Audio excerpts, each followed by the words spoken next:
Oh, there it goes. Yeah, I delayed the stream a little bit because I got this new thing. I got this new layout because I needed one. The other one was, it was raggedy. It was starting to get on my nerves. But yes, hello everyone.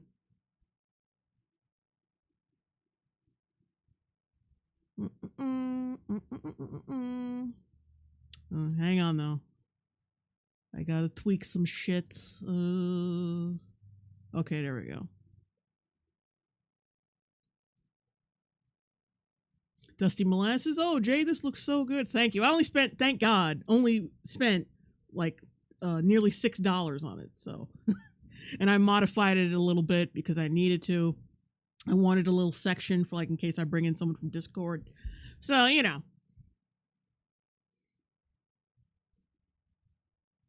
Hold on, I might need to check. I might need to fix this again. Shit.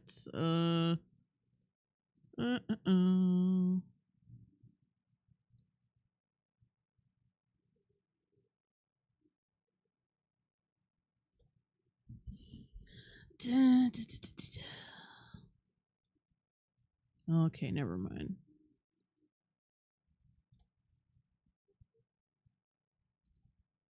All right. We're good. Stream Elements bot running. Oh. I got worried there for a minute. Because I now have my YouTube channel connected to OBS to make this a lot easier. That way I can get little alerts and shit when you guys donate and everything. So that's great.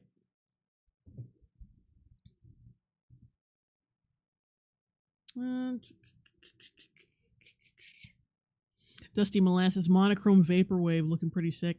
Yeah, I was gonna change the background though. I actually might end up changing it one of these days. But yeah. Welcome to the Night of Cringe, everyone. The 51st one. We rarely ever have a Night of Cringe that's multi-topic. It's always me talking about one single thing. It almost was until I started actually collecting shit on Twitter like I used to. Twitter is mostly depressing, so I'm kind of like, should I really? I don't want to bookmark this. I just want to scroll past it. Get as far away from it as possible. Your rent's due, motherfucker! Evil Hero Diamond Cat, $5 super chat. This stream is cool and all, but I don't understand why you don't want to talk about or stream Shadowverse. Oh Jesus. Oh fuck! I forgot I had a package on the way tonight. Anyway, I don't think I need this. I think I just pop chat out of here. Oh, Mr. N 199 super chat. Yo, Jay, how are things? Pretty good.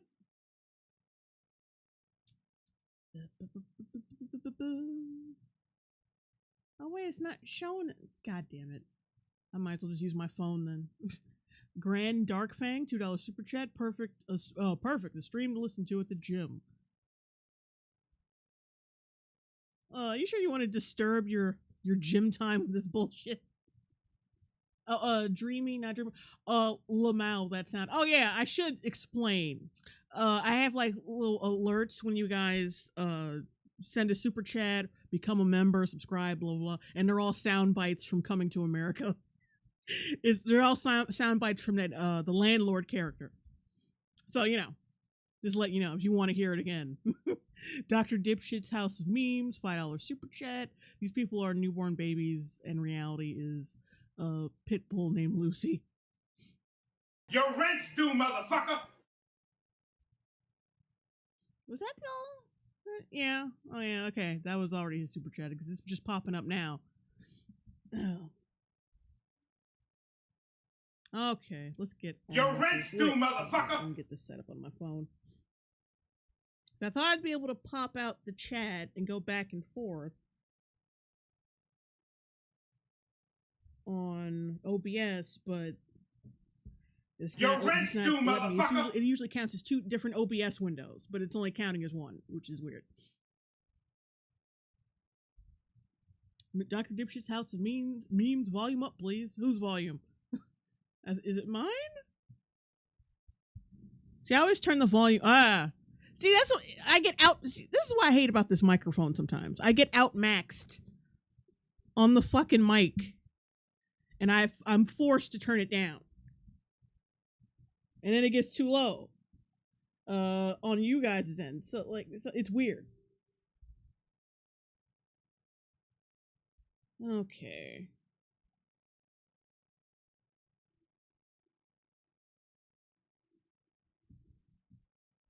Mr. N, $4.99 super chat. Jay, you might need to add Crowder to your list tonight. He's talking crazy again. Yeah, I don't know what the fuck his problem is. Like burning bridges for absolutely no, discernible reason. Like you're an idiot. How is anyone gonna trust you now that you're like burning like bridges like this and like it being really shady and shit? I don't understand. Why would you do that?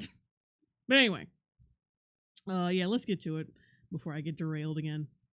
But yeah, we're gonna be watching an episode of Dr. Phil, if you can believe it, because the chick who is being featured on Dr. Phil, like the fat acceptance chick, is a fat acceptance chick that I have covered on this channel, that a lot of people on YouTube covered.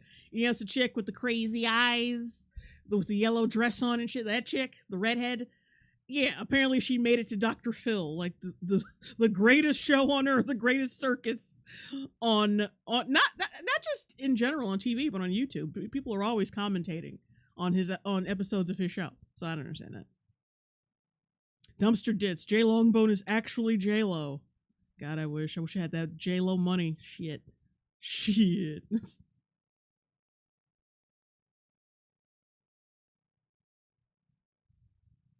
M. Mortem, Big Mommy J, what up? Hello. All right, let's do it. Is this too low? Thank you very much. You know, for the past few years, people have been talking about body positivity, the acceptance of all bodies, regardless of size, shape, skin tone, gender. Oh, wait. CEO Joey Joester says, you mean obese Ariel? Yes, that's exactly who I mean. Or physical abilities. Now, the main idea is that beauty is a social construct and should not determine a person's That's only partially true. Self-worth. Kinda, like a percent or true. Value. Now, this belief has been promoted and populated on social media by many influencers and celebrities, including singer Lizzo, who said earlier this year, I know I'm fat. It doesn't bother me. I like being fat. And I'm... his voice cracks me up. I like being fat. It doesn't bother me. It reminds me that I can't take him seriously. Like I can't take him seriously as a doctor or anything anyway. But Mad TV completely ruined him for me. Because Michael McDonald did a great fucking impression of him. Where he's just like kissing Oprah's ass.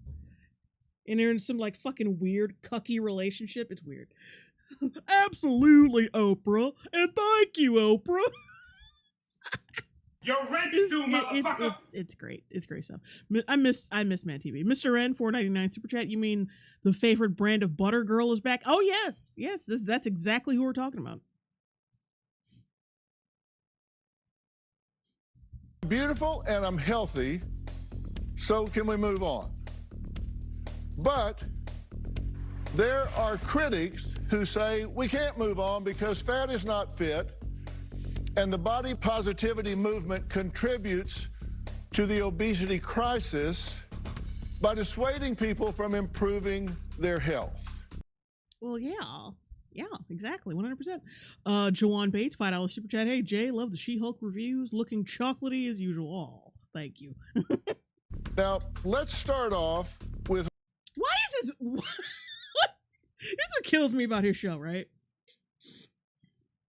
Why is his wife always in the fucking audience, like lurking? Looking. That's always been a thing I don't get.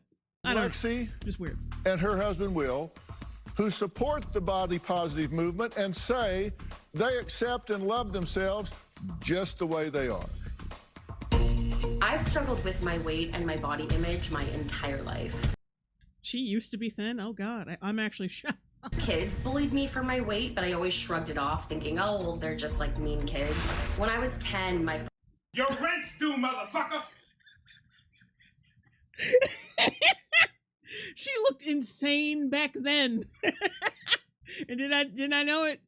She's a fucking, well, I said might have been like an unsupervised Disney kid. But like I knew it was something melodramatic, something in drama related, something related to Hollywood that made her such a fucking tryhard. Miss Midnight, I've been trying to cut back on how much fast food fast food I eat. I don't eat often, but I used to eat it once a week. Now I don't really need it every week. Good on you. I'm trying to curb Your that. rent's due, motherfucker! So I just need to get into a healthier space. Living here is not good for me because I actually lost a nice amount of weight when I was traveling with my mom and I was visiting her house, because she's been like, I don't know why I'm dwelling on this, but like she makes like low calorie shit, but it's still good because my mom's a good cook. And on top of that, she's always encouraging us to like go outside and walk around. Like, oh, you work too much, Lord. Go outside and walk around. Plus, she had a pool, so I swam laps like every fucking day that I could get out there. So I lost a considerable amount of weight out there, and I can't wait to go back because I want to start that shit up again. And on top of that, get a fucking gym membership. Get this belly gone. Sideburns. $10 super chat. Love the interview with the vampire reacts. Also, Carl's pretty cool. He is. He just needs to know when to shut the fuck up. friend's mom told me, Lexi, with those blue eyes and that beautiful Of course, her name singing is Lexi. Lexi. You just lost the weight, you could take over the world. So it was particularly soul-crushing to learn that adults were thinking negatively about my body also. Yes, because children should not be fat. Your rent's due, motherfucker! Just like animals shouldn't be fat, children should not be fat. Like, you're already starting early at destroying yourself. It's not a good look, especially it's not a good reflection of your parents. You should not want to be that as a fucking child. And the fact that, yeah, you have parents, not parents, but like you have adults pointing it out to you, it's actually a good thing. It means that someone actually gives a fuck. Mr. N, $4.99 super chat. Maybe she's trying to keep Phil on his leash. Jesus, she looks like Darla from the Little Rascals. Dusty Molasses, I believe in you, man. Getting fit is hard but rewarding. I figured that. Your rent's due, motherfucker. I'm gonna see if I can get back to doing that shit. I need to. Dr. Dipshit's House of Memes, $5 super chat. As a certified jiggler, these people's lies anger me in my sleeve of Oreos.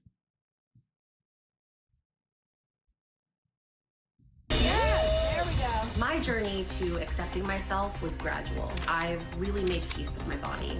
Well, you know, I'll say one thing. Hang on. She does look like a giant bag of salad here. That's healthy, right? That's something. She looks like one of those like big ass bags of shop salad you get at the grocery store that's got all like the different shit in it. Like the purple, I don't even know what the hell that is. That purple shit that's usually in there. Yeah.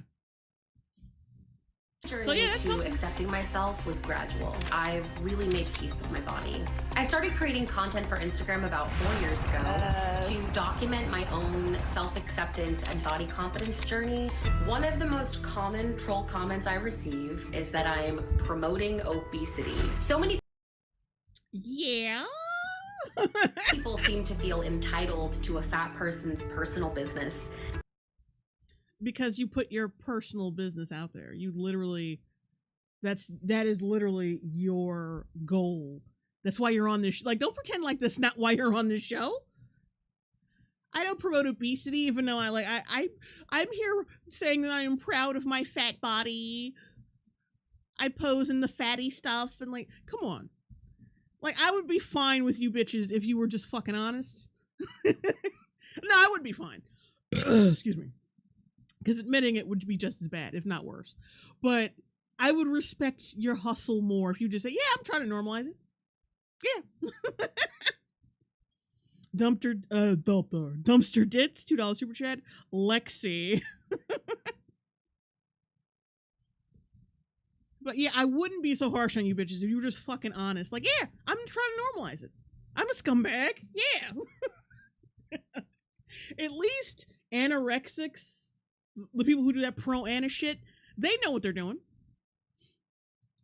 I don't think that I've ever heard a pro-ana person like jump back whenever someone accuses them. You're trying to normalize like anorexia. And of course they're gonna be like, well, yeah. They know what the fuck they're doing. And everyone vilifies them for it, as they should. But you should also be villainized and vilified for this, because this is just the other side of the same coin. And are quick to judge them. When people are berating me online, and you're taking up space. You know what I love that it. You know what I love most is that this comment was when she was at the beach. Because it's like, damn, like, you're out in the open, no one around, but you're so big that you're taking up space. It's kind of funny. It's kind of funny. Mr. N 499 super chat. Purple hair isn't exotic. Don't eat kale, you beasts. It gives you arthritis. Me online and telling me I'm gonna die by the time I'm 30. It is. Yeah. Well, not die, but you're gonna be seriously fucked up, probably. You're so incredibly lazy that you created a reality in your head that being extremely lazy is attractive. Well, your rent's due, motherfucker. Not a lie. And I love how they have not yet shown that video she came out with, that crazy one that got her attention in the first fucking place. Because I don't think they're going to show it. Like, this is a whole nearly 34-minute episode. How much you want to bet they don't show that video? Because it makes her look crazy. It makes her look nutty and entitled and delusional. And racist, let's be honest. That too. Comparing fucking racism to the fact that people don't want to be fat. Like, get the fuck out of here. Ridiculous. I bet they will never show that clip. It is not inspiring. Will and I are soulmates. He is the love of my life. I think body positive. He's gay. Like, isn't she like in theater and shit? As soon as like, because I was like, I said to myself like earlier today when I was prepping for this, and I was finding this video, I was like, if she has a boyfriend, he's gay. Because not just because of the fat thing, but it's in part because like, of the people she surrounds herself with. The only guy who's gonna want to plug the shit out of her is going to secretly be gay, because you're doing the theater thing. I'm guessing she is. You're one of them that like people keep saying I have to pay my rent because of the damn the alert sound effect. Awkward 101, $20 super chat. Jay, this is late, but wanted to say that your Validate stream with the boys was amazing, and I still think of Burr saying he sweats in the YouTube plantations for you to this day. Also our boy Alex trying to fight charges. Oh god.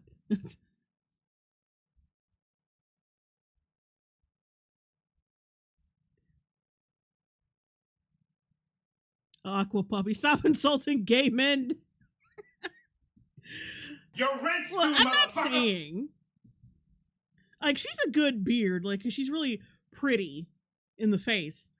And like I said, they probably do theater together, or probably grew up doing theater together. And she got, because I'm thinking like, this nigga is gay as shit. Like, no offense to him, it's fine. Logan for me, $2 super chat. You missed my super chat. Oh, I'm sorry. Evil here, Diamond Cat, $2 super chat. Recent study links Shadowverse weight loss. Oh, you're never gonna let go of this Shadowverse shit. Oh, okay. Logan for me. Here's the super chat I missed. Logan for me, $5 super chat. Hey Jay, when you think you're gonna react to Zootopia 3, the extra pages came out. Also, you're really funny and continue making hilarious content. Oh, thank you. I'll probably get on that one of these days. I gotta find a nice window for it. Yeah, I don't understand. Like, you really gotta carve out time. Because I think I want to get the guys together for a stream for this. But yeah, like I said, you got to carve out time for that. Mr. N, 199 super chat. I guess Popeye's Biscuits is soaking thunder. Tyshawn McGee, $5 super chat. He looks like that one dude from that polyamorous relationship. You know the one. No, this guy, on principle of him looking happy, he looks nothing like him. Your rent's due, motherfucker! Positivity is good, but people online have made rude comments. Stop making people think that it's okay to be obese. You should be teaching others to work on their bodies rather than believe in their own lies. Comments to Lex. Okay, that's like, let's read it. Just instead of trying to convince people that your disgusting lifestyle is beautiful, you could stop being lazy and do something with because your she's life. fat, it's painful to watch.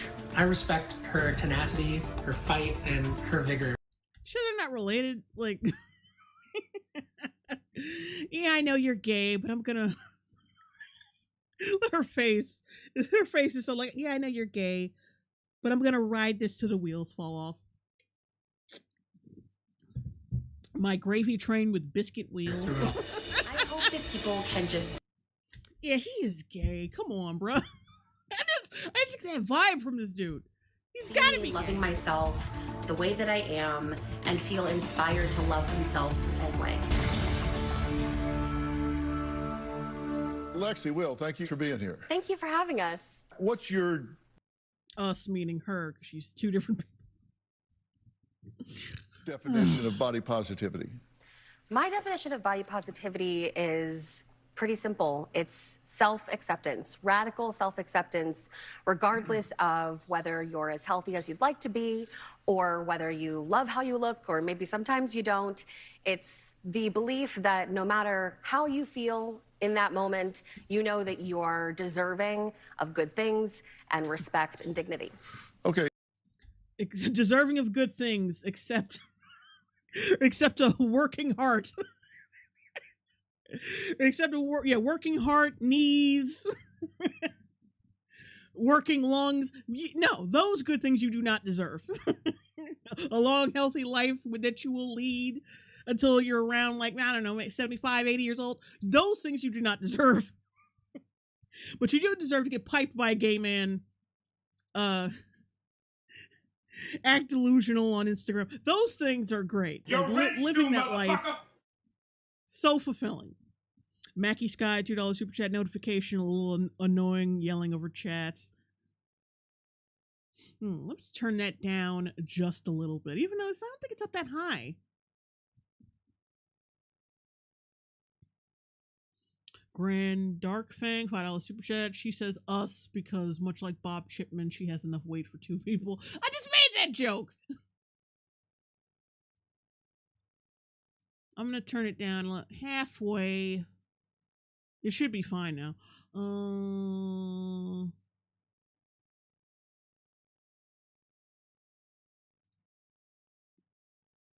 Your rent's due, motherfucker! A little bit more. Okay.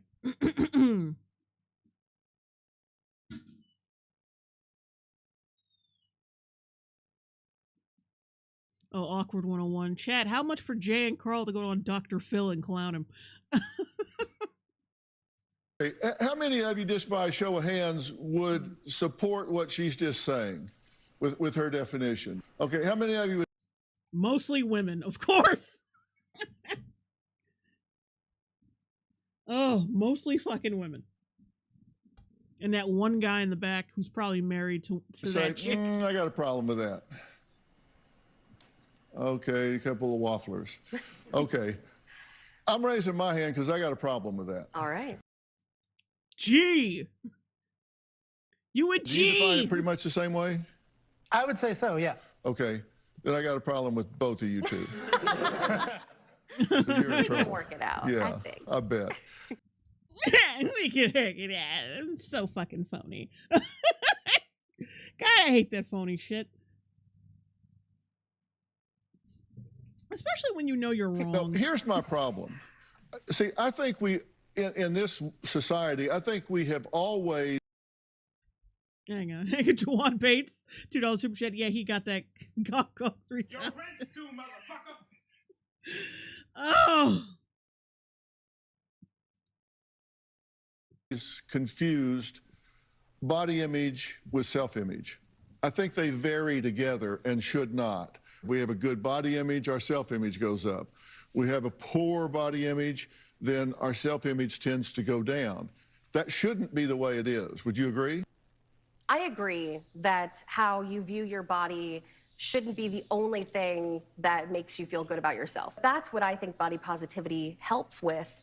If you start to change how you see yourself, if you start to approach your body image with a sense of compassion and tenderness, then you start to see yourself in a more gentle light rather than like a harsh criticism. And so when you are feeling negatively about your body, instead of it making you feel negatively about yourself altogether, you Never trust anyone who says you shouldn't be critical of yourself when you're fucking up. Never trust those people. Like, it's fine not to be so down on yourself that it's like, God damn, your self-esteem is in the toilet. Like, shit. But, like, the thing is, like, the fact that you can get up off your ass and think and say to yourself, yeah, I need to lose weight so I can live longer, feel better, so I can help myself. That actually shows a healthy. That actually shows like a healthy balance between your self-image and your body image, in my opinion. That shows like healthy self-esteem. But this shit is like, oh, I don't give a fuck if I destroy myself. I don't give a fuck. I feel good right now. I get validation right now. You can say, I feel negatively about my body today, but I'm going to show myself kindness and compassion, and I'm just going to say, you're doing your best, and tomorrow's a new day.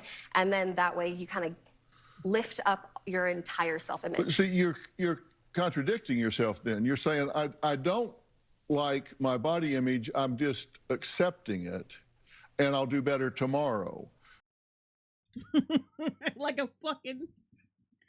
Yeah, like, oh god, what was I want to say? Like a like a lazy, unmotivated person, but like something else. Like an addict. Well, I think it's partially like an addict who keeps saying, "I'm gonna get better. I'm gonna stop. I swear. And then the next day you just take another hit, or you just smoke another rock, and you know. Anyway, Danny K music, not critiquing yourself. That's how narcissists develop. Oh yeah, 100%. I mean, isn't any surprise that she comes off narcissistic? No, I mean, like I said, that video, her in the yellow, that TikTok video. Oh shit! Like I said, they're not going to show it. They're not going to show it. I know they're not going to show it. See, to me, this body positivity says we're not going to focus on body image. We're going to focus on the person inside. But it seems to be totally focusing on body image. What about the health issues?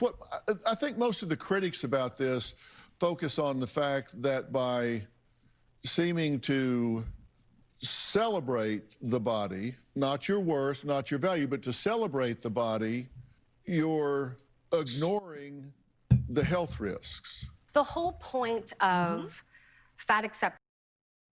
I remember, like, Dr. Phil used to be a lot meaner. You're a fucking heifer. I mean, he didn't say shit like that, but he was, maybe he'll get meaner later. But right now he's being body positivity, body neutrality even, is destigmatizing the fat phobic, toxic diet culture, beauty standards, all of these expectations that are put onto people to look a certain way or to avoid looking a certain way. It's destigmatizing having a specific body image, destigmatizing.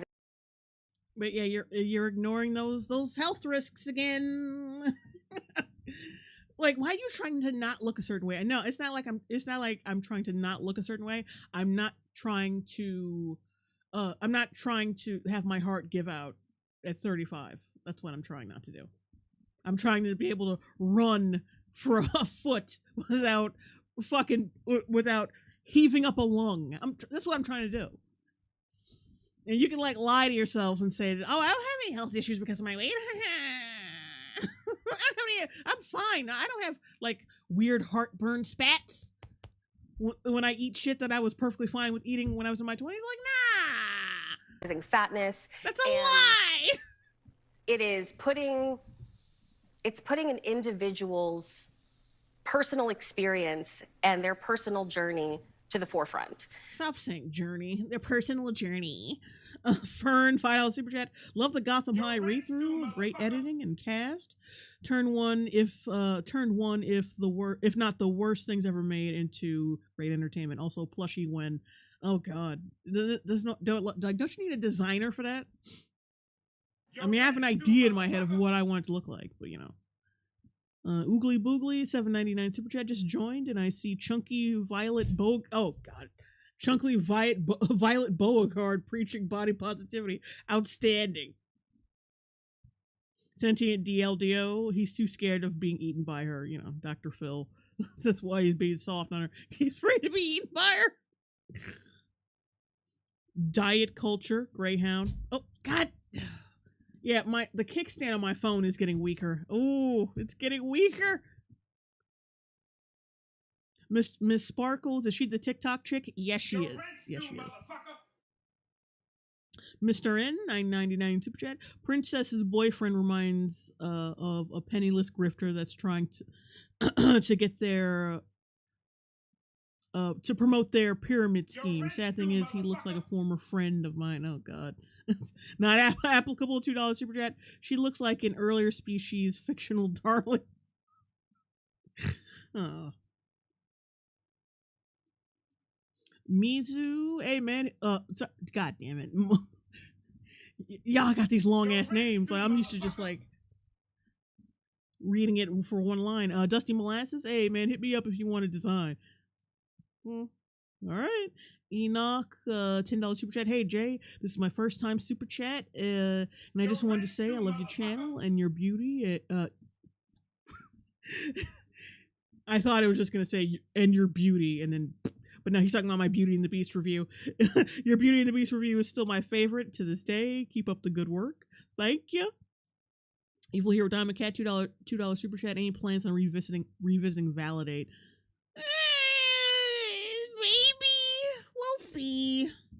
We'll see.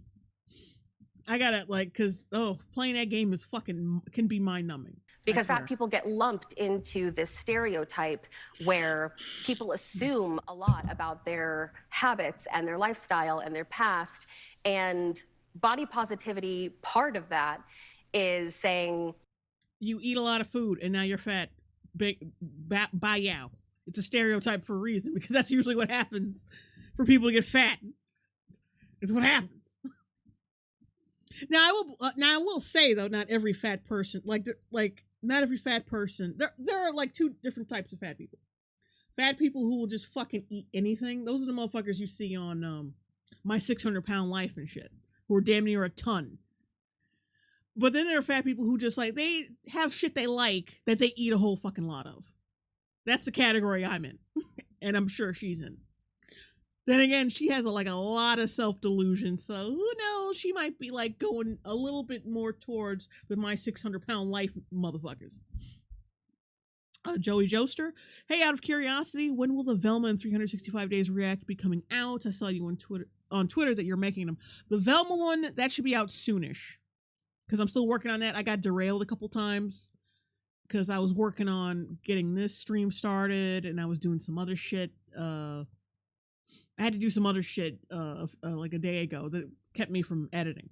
But I'm gonna get back on it. It's almost done basically. So that should be out probably within the next few days, I want to say. Dr. Dipshit's House of Memes, $2 super chat. The real question is, who is in Paris? Your rent's due, motherfucker. I am not a stereotype. I am my own You are a nigga. You are definitely a stereotype. Come on, bruh. You a stereotype, bitch. You were 100%. Yeah, you may not be like, oh, the big burly fat bitch who's just eating like whole racks of lamb on your couch every night, who's stuck to whose skin sweat got and wastes like got her legs fused to the couch after years of not getting up and cleaning herself. Of course, you're not that. But you are like that bitter, fat acceptance, delusional fat chick that we've all seen on TikTok, Instagram, wherever. You're definitely a stereotype. Individual person. What do you think? I think that if you're concerned about someone else's health issues and you're not that someone else. And this is how I know he's gay, definitely. Because he is also fat and believes this shit. Now, he could be doing it for the pussy. There are guys who do that.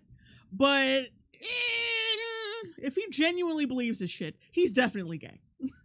Because straight dudes, they're not this delusional when it comes to certain topics like this. They're just not.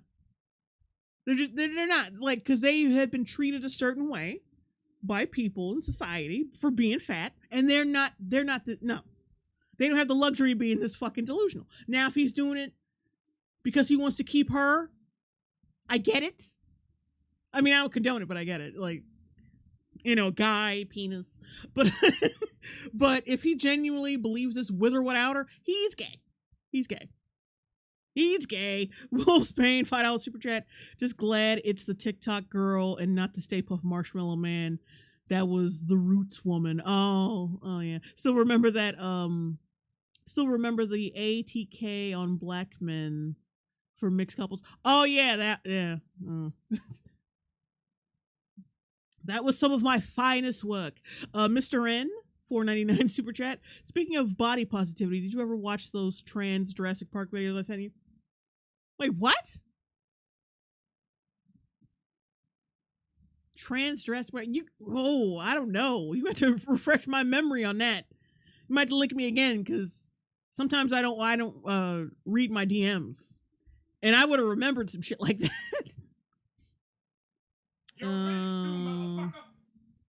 Logan for me, if the whale was about a woman, she would be constantly in denial about herself and say that it was good. Yeah.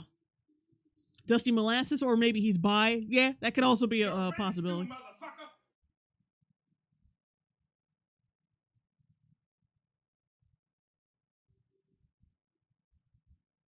Mr. N, 49 super chat. Oh, he's gay, all right, but not in the traditional sense.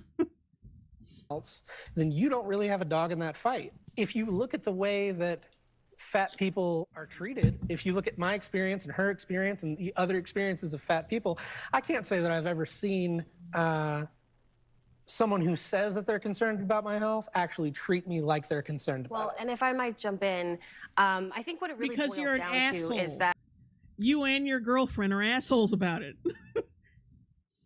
I'm big and beautiful, and like, shut up. Because you act like every stereotypical fat acceptance asshole. That's why you're not treated like it's a health thing. And I'm pretty sure there have been times people have approached you about, hey, why don't you go to the gym or something? Why don't you do something that fucking improves your life for once? And you didn't take it the way you didn't take it the way it was intended, because everything fucking offends you that concerns you getting thinner. It doesn't matter it doesn't really matter if someone wants you to get healthier. You always take it as, you're getting my face. You just want me to be thin. You're just worried about, you're prioritizing thinness. It doesn't matter. Because, like, let's be real, these motherfuckers are addicts. They're addicts. They're validation addicts, food addicts, all that shit. All they want to fucking hear is how they're just fine. Even if you do come with facts and come with a treadmill and all that shit, and I'm worried about you, they're going to take it as an offense. They're going to take it as an attack, regardless. You cannot, medical professional or not, you cannot tell someone's genetics, someone's habits, someone's health, simply by looking at them. I've said this before. So if you have like a giant tumor on your face, you cannot determine that is you cannot determine that's a tumor just because it looks like a tumor. You cannot say that could be life-threatening. Even the possibility that it could be life-threatening just from looking at it. So why even fucking try to get it removed if you can't tell someone's health just by looking at them, right? Oh, I winked with the wrong eye. Your rent's due, motherfucker. Jack Diamond, $5 super chat. They need to show people born with birthmarks, missing limbs, deformities, etc., and give them positivity, not someone who chose to do this to themselves. Exactly. Damn. We just jumped up from 500 to 630 viewers. That's crazy. Like, it just shot up out of nowhere. That's impossible. And unless you are their doctor, their health is really none of your business. However, our society has really adopted. See? Their health isn't really your business anyway. Like, no one's like, I wish people would come to me about their health, but that doesn't happen. Oh, but like but also your health is none of people's business at the same time.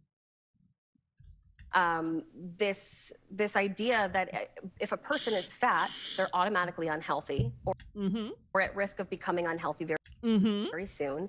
Like, she doesn't even acknowledge the possibility of being unhealthy as a big fat person. Not even like the potential to be unhealthy. Oh, you think I'm potentially unhealthy by looking like this? Get the yeah, like I said, just complete delusion. And that it's somehow a BW Estacado, JL, you deserve more viewers. Oh, thank you. Moral failure and a personal failure, and that people who are thin somehow have this moral high ground. No one makes moral fucking arguments for being fat or not being fat. Come on. Don't try to, like, stop trying to cue the violins. Like, fucking stop. And have some authority to say whether that fat person is healthy or not. Okay. All right. Well, I have to take a He had to stop her, like, this is too much bullshit. Too much bullshit. break. We're going to meet a man who said he was once a huge believer in the body Oh, damn. positive. I love how he only lost, like, what, 145 fucking pounds. I mean, I say only, but, like, usually, at least with women, like, they'll go down from 360 to, like, 120 or something like that. Like, he only lost, like, 100 and... what did I say again? 145. But he looks like he looks like vastly smaller than he did before. Men are men, like, their biology is nuts. Or maybe it's just a muscle thing. I don't know. Movement, but it almost killed him. When we come back. We'll be right back. Let's read some super chats. Grand Dark Fag, $5 super chat. You can't tell how someone looks just by looking at them. Remember when the body positivity was about burn victims and disfigured peoples? Oh yeah, and these fat bitches just hijacked that shit.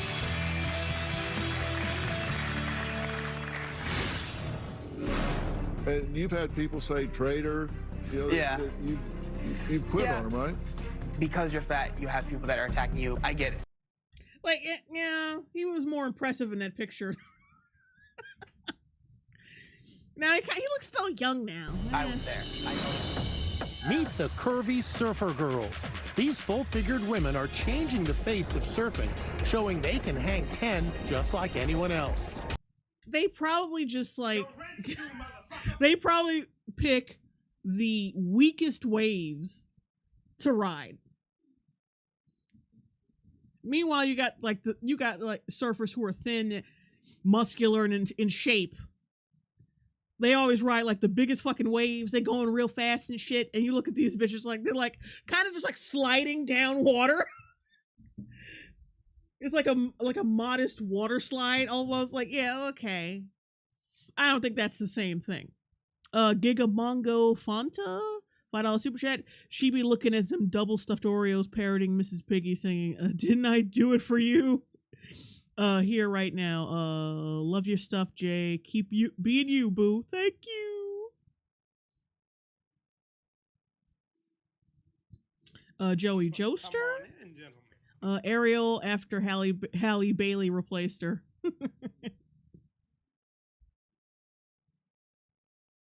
Oh, shit. Julie Marie, you reacted to Obese to Beast responding to fat acceptance previously in your fat acceptance. I don't say here. Oh, is that the same guy?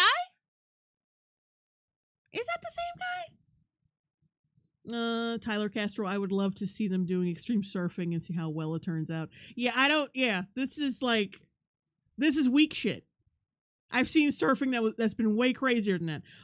Mackie Sky, $2 super chat. Thoughts on Hogwarts? Oh, the Hogwarts controversy. It's getting number 1. I'm not really have a dog in that fight, but it's hilarious watching people get mad that people are actually buying the game or liking it. But J.K.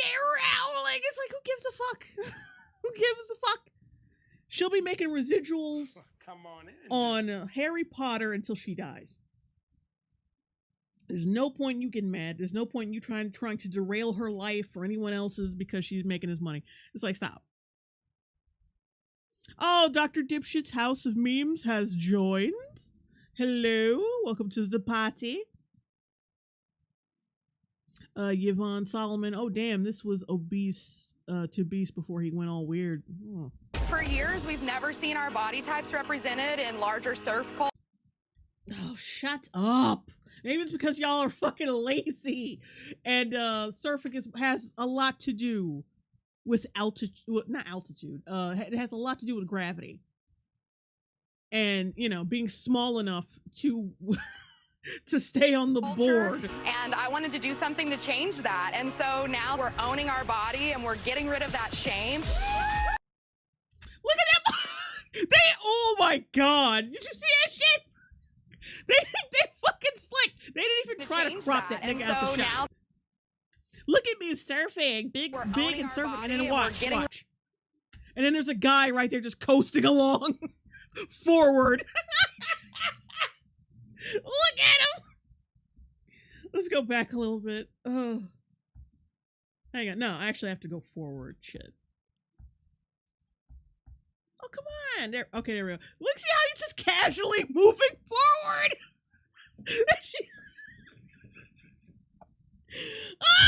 Inside edition. Y'all cooking him. Y'all roasting him without even trying. Oh, God.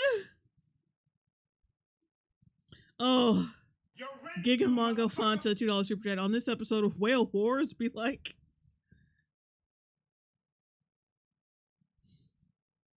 Alien I Will. God damn it. Alien Will, I think that says. Oh, shit. At least they're not lazy. True.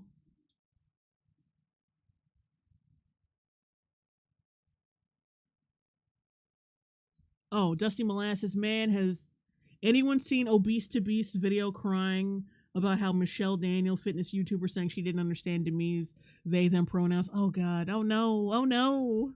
Oh no. Ugh. I'm glad he's not fat anymore, but then he picked up another fucking vice.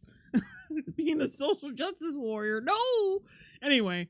Yeah, look how he's just like coasting along, unbothered, and they're making it look like, because they got the camera on the board. They're making her look more active than she's actually being. And he's just like coasting forward like, hello. Why would you leave that inside edition? And she's not even that big. The chick on the right, come on, bruh. Why was she included in this? She's not even big at all. Well, today we're talking about the issue of whether or not the body positivity movement, the belief system which embraces bodies of all shapes and sizes, has gone too far. Now, this has been a highly debated issue since, as of 2020, 36.5% of Americans are considered overweight and 32.5% are considered obese. You had a comment. I see this sometimes showing up. I a wig, like a wig of braids, because that is as the imposter syndrome. A lot of times people want you to accept what they don't truly accept in themselves. Body image is very important. We all need to love who we are, accept who we are. As an African-American woman growing up, I didn't see a lot of dolls that looked like me. So body image. Oh, here we go. Stop fucking comparing race issues to being fat. You don't suddenly become black from drinking too much chocolate milk. So it's not even fucking comparable. Stop it. You was born black, but you made yourself fat, bitch. Like, it's not the same thing. And accepting fat and not fat shaming, that's very important. But we also need to look at the totality of the individuals that are promoting these things too. They're entertainers. They are people influencers. They are to incite. They are to motivate. So you have to take that into consideration as well as the health. Well, but you do have to deal with the hand you're dealt, right? I mean, I don't see a lot of people going out and rubbing Nair or whatever on the top of their head to get bald either. Right. But I mean, it is what it is. I got to deal with it. You know, I'm bald. That's the truth. I mean, yeah, he hasn't tried to buy any toupees or get get those hair plugs. He's like, yeah, I'm bald, and just deal with it. Yeah, Dr. Phil, because you're a guy. Let's be real. Guys kind of just that's one of the reasons why guys age more gracefully, is because the whole plastic surgery thing and using like the filters and all this shit, it's still like, no, they just work with what they got. Like, what's his name? It's a bald actor is a good example. Like Stanley Tucci. He just went right into that bald shit. And now he looks chic. He looks like a fashion designer. He looks chic. He looks distinguished because he just let this shit happen. Giga Mango Fanta, $5 super chat. Okay, if the cringe gets too much for you, I think the perfect therapy would be going back to that Cavill computer construction video. Need mental bleach. True. The Honey Bun Express. How the fuck is that imposter syndrome? Yeah, I don't know. Who the fuck knows?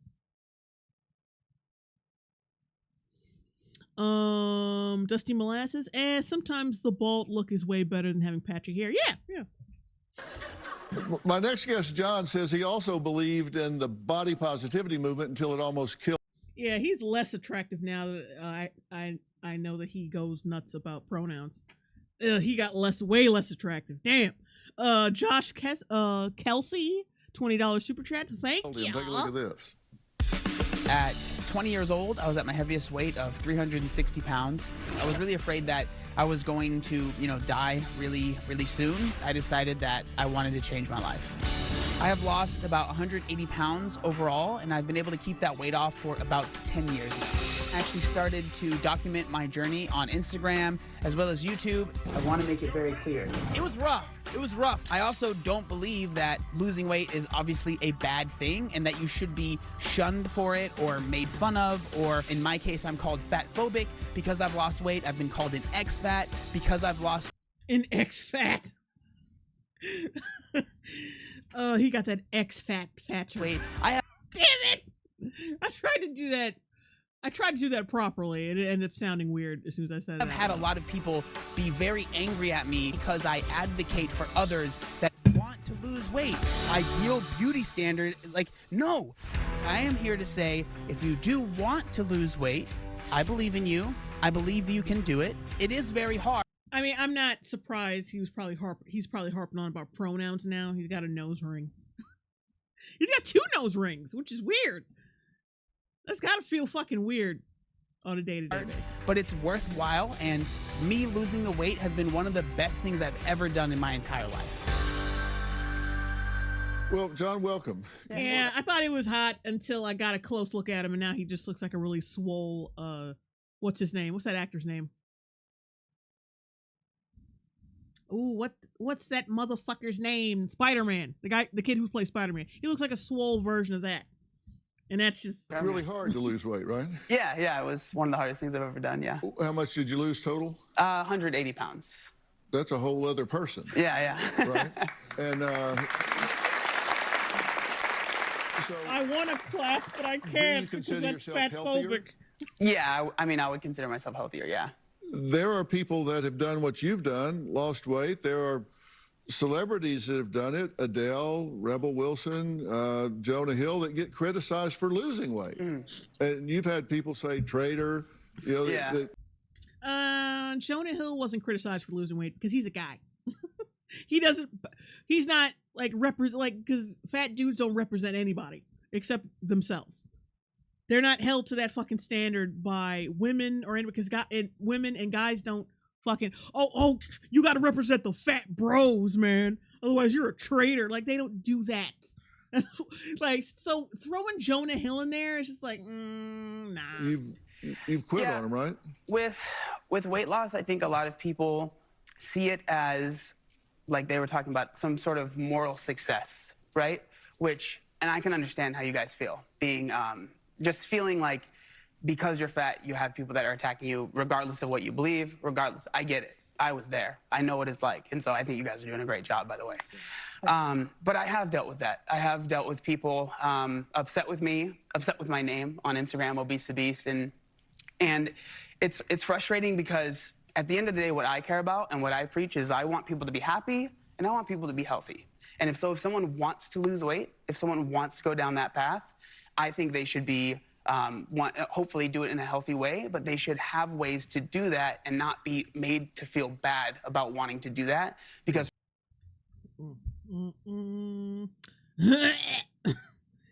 Dr. Dipshit's House of Memes, $2 super chat. I bet the BF claps or folds. Oh, Jesus. for me, it was one of the best. Yeah, just slathering them with mayonnaise and just like fucking the folds. Decisions I've ever made. It completely changed my life, and I want people to have that. That is such a fake nod. Hey, go back. Oh, that was so fucking funny. Option and feel supported when they. That is so funny. Yeah, I shouldn't go frame by frame. Hang on. Supported when they are going down. That is so funny. She wants to fucking slather him in sauce right now. I'ma fucking saute you, bitch. Giga Mango Fanta, $5 super chat. Has there ever been any whale songs about Cavill accusing him of being Crisco-phobic for shredding his truffle weight? His truffle shuffle weight? Figure there may be. I mean, there are female fans of his that are very passive-aggressive and call him a gym bro and all this bullshit because, as much as they like thirst after him, God forbid he inspires you to do better. And that's when they project their fucking bitterness onto his ass. You know, you said people can't just look at somebody skinny, big, and just tell just from looking at them how healthy you are. That's absolutely true. But we do know, based on science, that if you're overweight, that you're at risk for diseases that you're not as at risk for if you're at a lesser weight. Just say healthy and just say small. Just say not fat. a lesser weight. The research that shows the evidence. Oh God, I can't. Well, I can't. Yeah, what research do you have sitting around, taking Instagram pictures? What kind of research did you get from that, you scholar? The only thing you scholar, the only thing you know that starts with SCO is scone. That you're referencing. Oh, she makes me laugh. What is that? What did you have on your head? Is biased and outdated. There's some more recent research and studies that show There's more recent research by doctors that I have personally bullied. That's more correct. Like, how are these motherfuckers any different from someone who's anti-vax? And when I say anti-vax, I mean like the vaccinations cause autism. I'm talking about those people, though, like the real anti-vaxxers. How are they any different from those people? They're not. They're just as fucking deluded.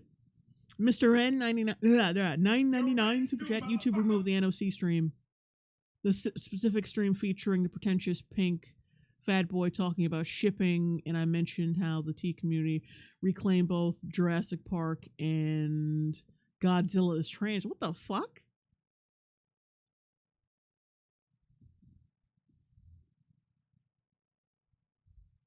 Shipping, and I mentioned how the T community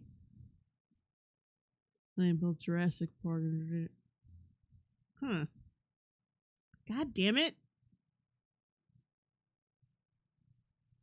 Well, like I said, you have to relink whatever you link to me again, Mr. N, because it might have went right past me right when I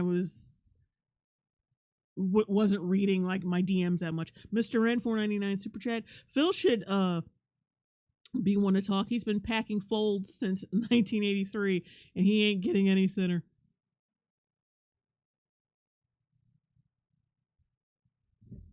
The opposite, that people of a higher weight are more likely to survive traumatic surgeries, that they're more likely to survive heart attacks rather than... What? Let's rewind that bullshit. That studies that show quite the opposite, that people of a higher weight are more likely to survive traumatic surgeries. That Wrong. They always tell you to lose weight before surgery for a reason. In case you fucking flatline during, like they'll tell you to lose weight for, I forgot what fucking surgeries they tell you to lose weight for, but they tell you that as a precaution just in case you might flatline on the table. That and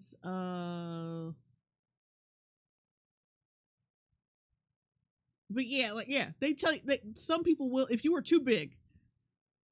And actually, you can't even get a lap band surgery if you're too big.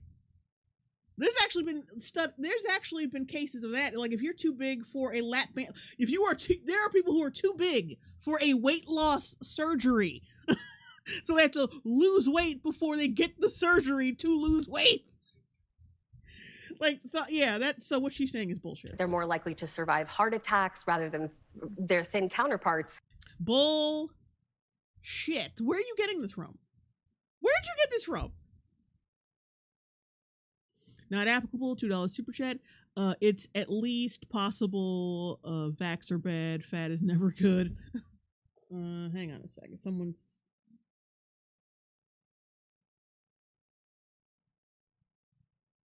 Royal Deluxe, higher weight forcing them into surgeries due to increased heart attacks. Statistics. Sentient DLDO, trust me, bro. Awesome Girl Power, 476. I detect cap.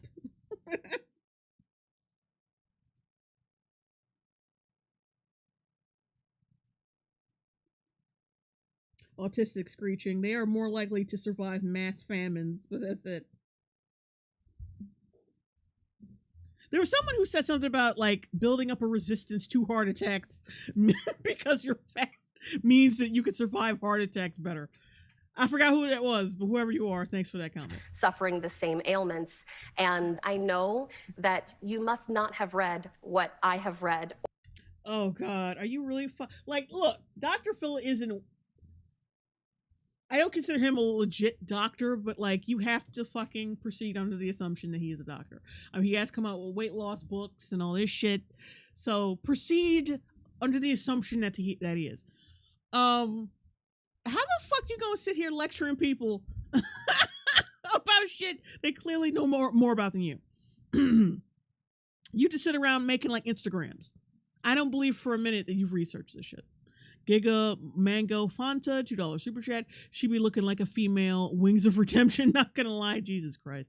Very, very fresh, very flourish. £1 super chat. Thank you. Ashura Kanla. What the hell is this?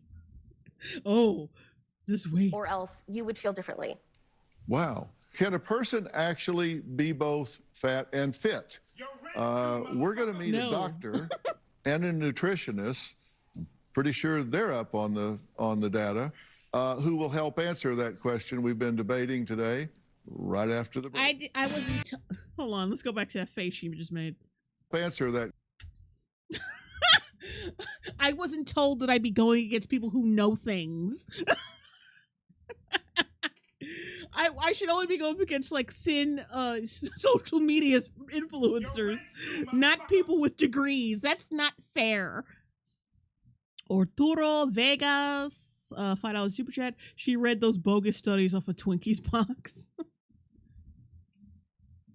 Like she can't sass him, like she can't sass Dr. Phil like she does everyone else on fucking TikTok with her little lame ass fucking condescending videos. She could just sit there and just smile and like, I know I'm wrong, but I'm a question bitch. We've been debating today, right after the break. Aura Master DX, fat and fit. It's much like fresh frozen. True.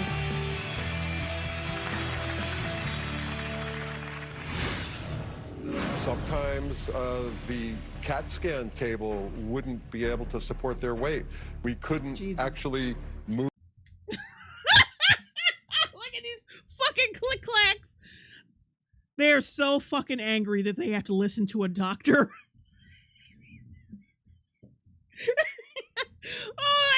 I was not told that PhDs would be here. Dr. was like, well, I'm a PhD. Like, bitch, please. Let's not make the jokes. T. Guyson 435, I think. 199 super chat. She's a scholar at heart. All right, yeah. It's a callback to JD signifier, FD signifier, whatever the fuck his name is. I keep forgetting his name. Move the bed into the scanner. They hate having to listen to this shit. There are people who are like ugly fat and not cool fat, like on Instagram. Now, please welcome alternative medicine specialist Dr. Howard Leibowitz, who practiced emergency and trauma medicine for over Mr. Jumbles, years. $2 super chat. Googled Dr. Phil hasn't been a doctor since 2006. Welcome, Dr. Howard Leibowitz.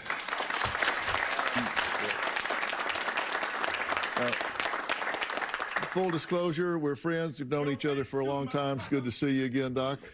If you get somebody in that has a problem that presents, just before we get to the actual chemistries involved, sometimes it's hard to get them into a scanner, correct? We actually had studies done on this, and there was increased morbidity and complications in all sorts of procedures and treatments for patients who were obese.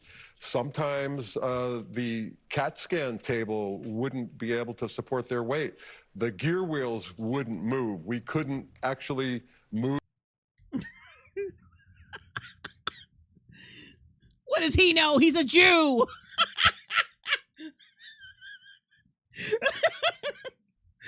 Oh.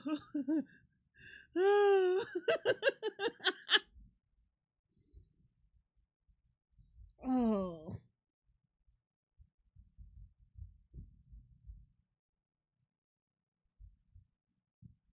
He's a Jewish doc. Like she goes full on Kanye. Like these medical professionals, I won't say these medical professionals think that fatness is harmful. I won't say what race they are, but they're Jewish doctors. She just goes full on Kanye because she just doesn't like to hear this shit. Giga Mongo Fanta $5 super chat. The nutritionist be looking like he about to get these pink elephants dancing about. Ain't no TikTok filter gonna be fixing that.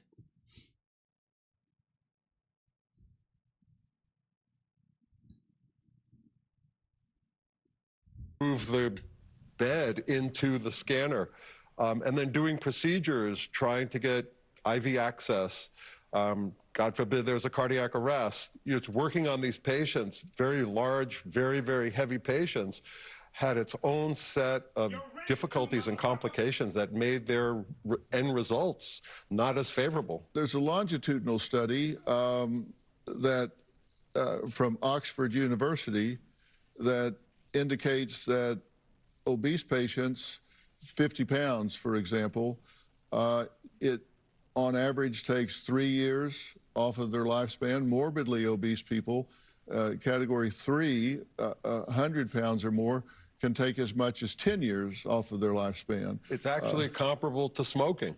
I personally used to live in a... Like, please shut the fuck up. Just stop talking. Like, fuck Dr. Phil and his PhD shit. But, like, this motherfucker has a PhD. He's dealt with this shit personally. Shut up. Just stop talking. You're just some Instagram floozy. Like, shut the fuck up. I don't know why you here in the first... Like I said, this is just... Like, I applaud Dr. Phil just bringing these motherfuckers on just to humiliate them. Like, great. Good, like these fucking lunatics. I'm all for that. But goddamn, it is so sad smaller watching body, it. and I was very unhealthy. I had really bad blood tests. Look, we've seen pictures of you already. You were not that small. You were never that small. You were never so small that you could...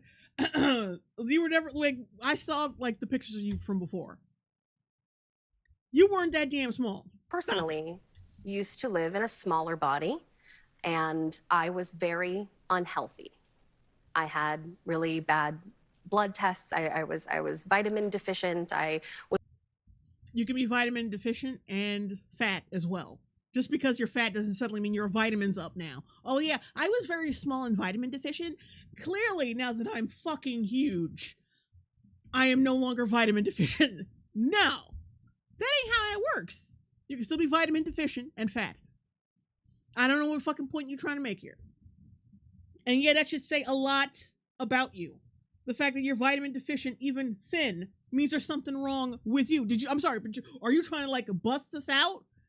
Are you trying to, like, a gotcha? Is this supposed to be like a gotcha type thing where, like, oh, see, thin people don't have to be aren't always healthy. It's okay, but that says more about you. The fact that you can't maintain thinness and health at the same time says more about you. And now you're even more unhealthy now that you're fucking fat. This is more of a reflection on you, on your habits as a person. The only thing you're proving to me is, like, no matter fucking what, no matter where you're at, no matter what your life situation is, you're always an unhealthy sack of shit. You're always on death's door. Always. Get your shit together. Losing my hair, my nails were chipping, my skin was dry. I was very, But you I have was an very eating unhealthy. disorder, right? Sure, You but were I was. anorexic and bulimic. That can kill you. My point is that. My point is that. You know what? Hang on a second. Hang on a second, guys. I'm going to be right back. I have a package that's here, and if I don't get it now, someone's going to swipe it. So I will be right back.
Your rent's due, motherfucker.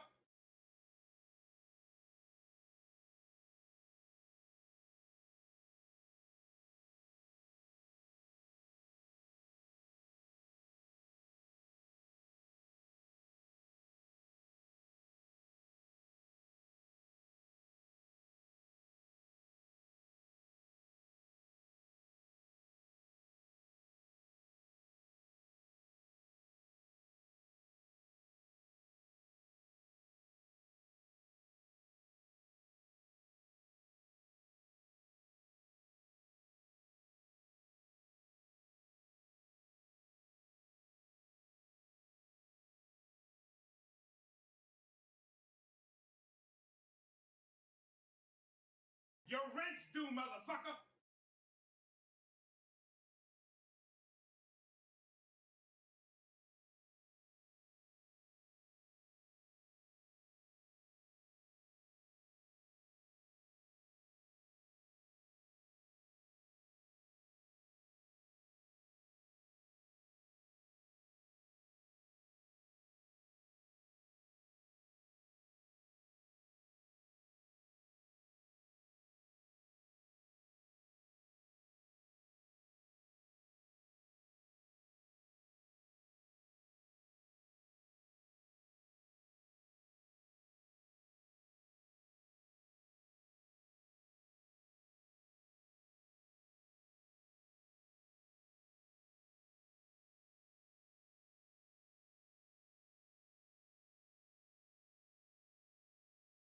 All right, I'm back.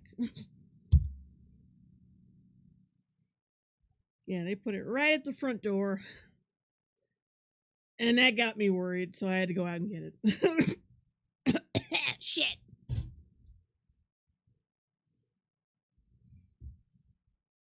All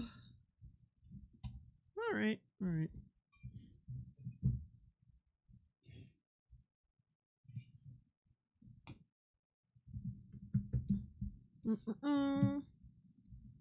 All right, I'm ready to go. I got a new mouse pad. I needed one for my wrist. I didn't want to end up with any fucking problems or anything. But anyway, let's make sure we're all good.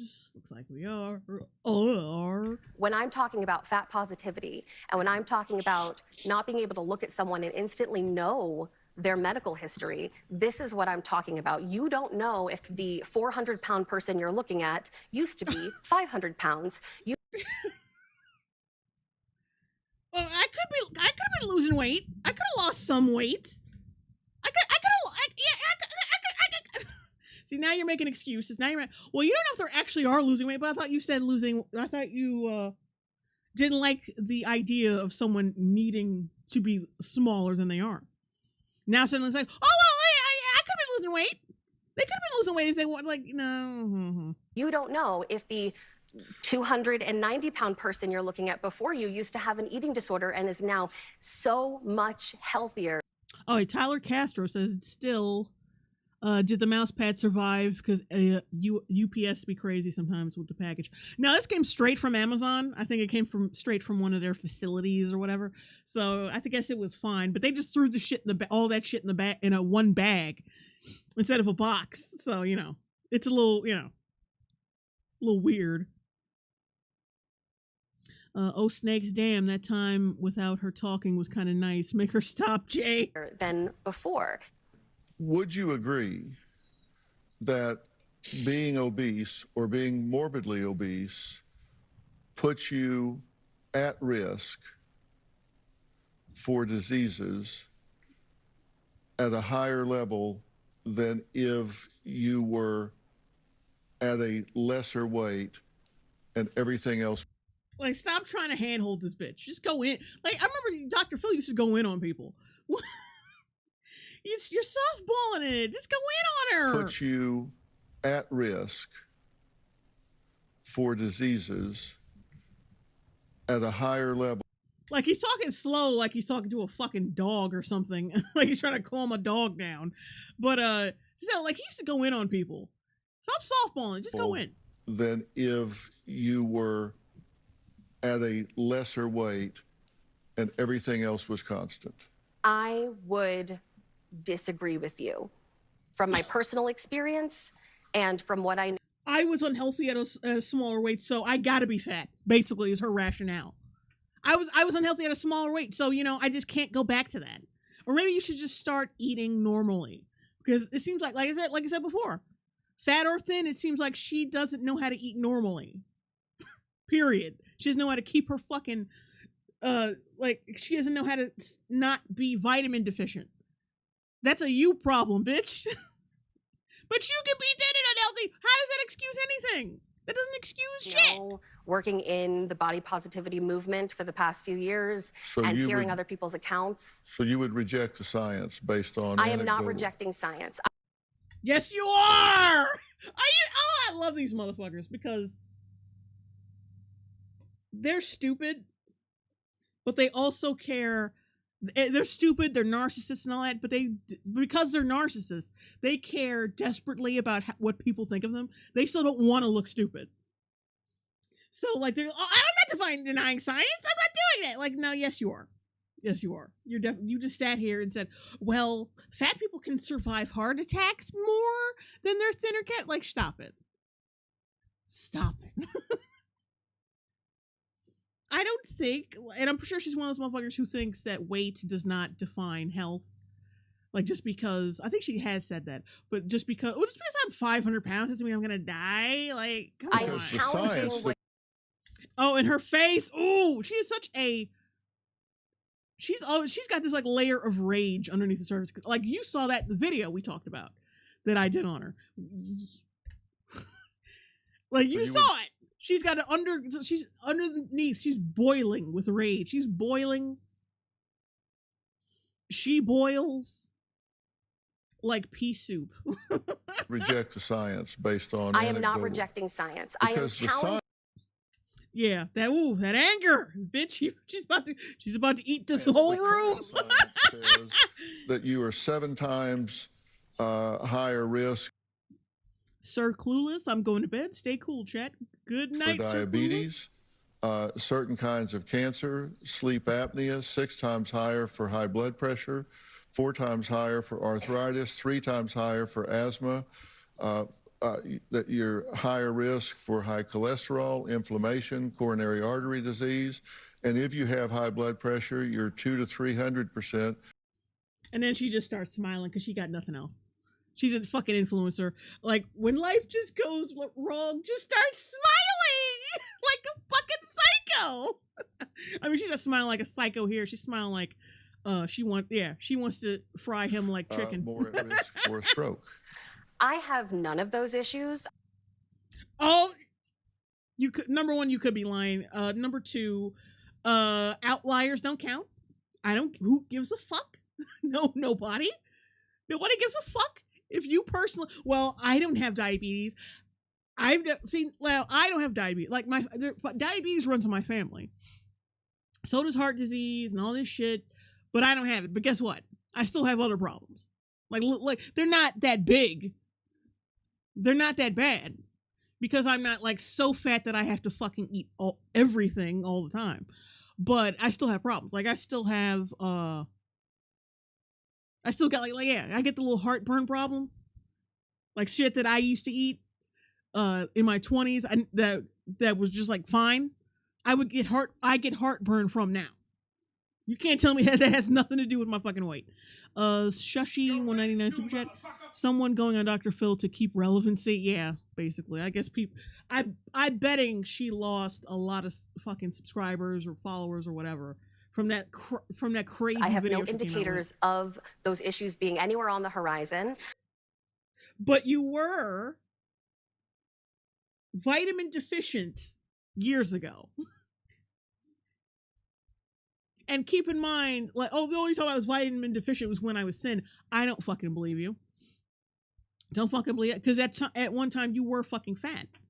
So it just tells me that you're, like I said, you're just bad with food. You don't know how to be normal with food and be healthy. You just don't know how to be healthy. Yeah, you can get fat and thin, but you have no idea how to be healthy. Like, Case in point, because you are fat as hell now.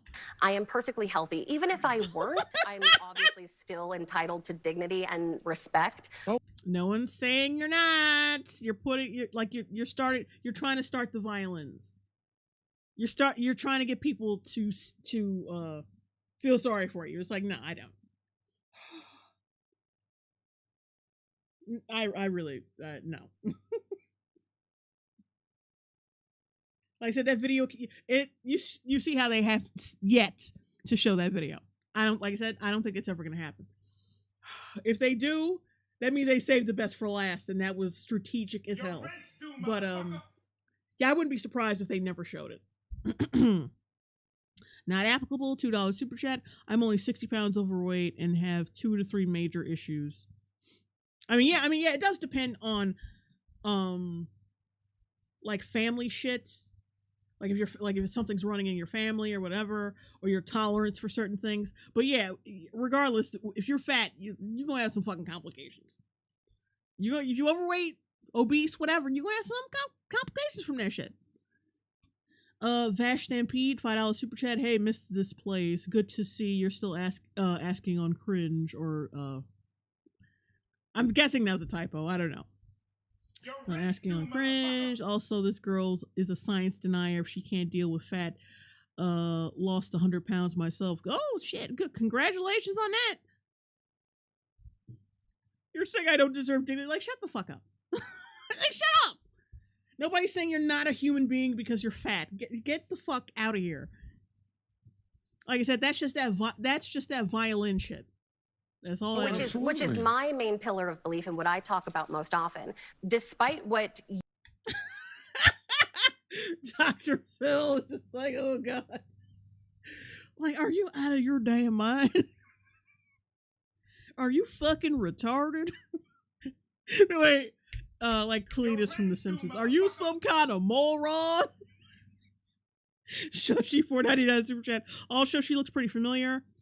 She looks like that one person you covered being on the cover of a magazine, or is that her? She looks familiar. No, she is the chick, and I said this in the beginning of the stream, so if you're just tuning in, you don't know. I did a video on her, like, what was it, a year ago, 2 years ago? She is that bitch who was like, she's that fat acceptance chick who was like, if your dating preferences exclude fat people, you're fat phobic. She's that person. She's wearing that yellow dress, the crazy eyes, the red hair. That's the same chick. you believe the science to reflect, you are very obviously rejecting to talk about most often. Despite what you believe the science to reflect, you are very obviously rejecting the truth, which is that there is science that opposes that belief. There are this guy. Ah! Like, oh God, Volts, we need another Holocaust, quick, for you fatties. Oh God, we need another one. Like, sometimes I believe the Holocaust was a good thing. I mean, we're looking much thinner. We look very good coming out of the camps.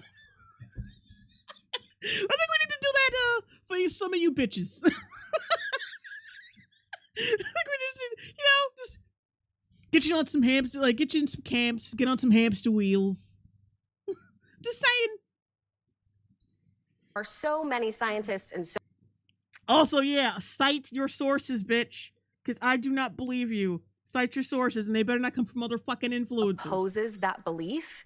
And who are all these people? Who are all these other motherfuckers? Is this the audience extended on the stage? There are so many scientists and so many doctors who are middle-aged white men. Ah, there it is. There it is. We got it. We got it. There it is, bitch.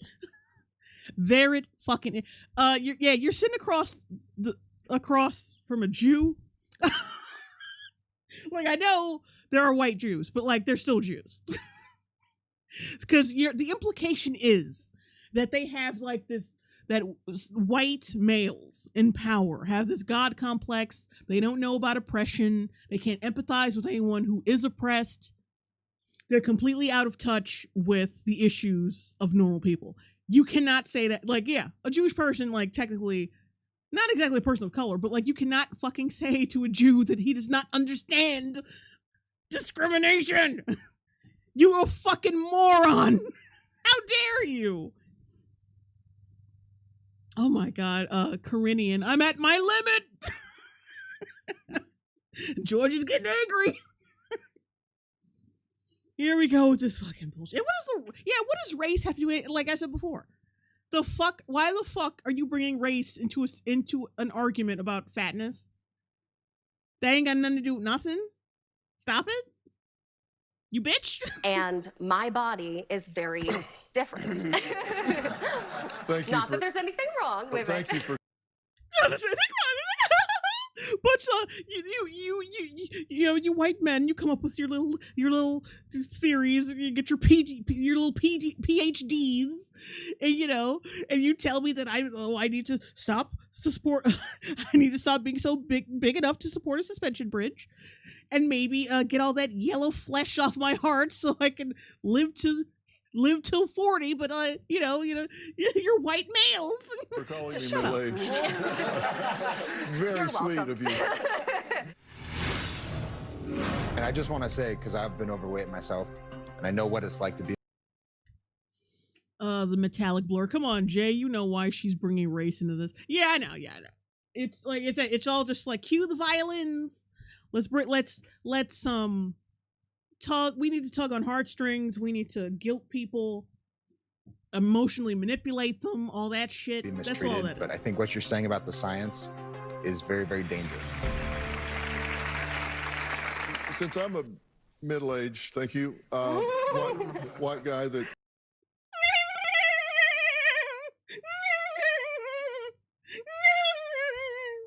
I have a chicken bone in my throat. That's why I laugh like this.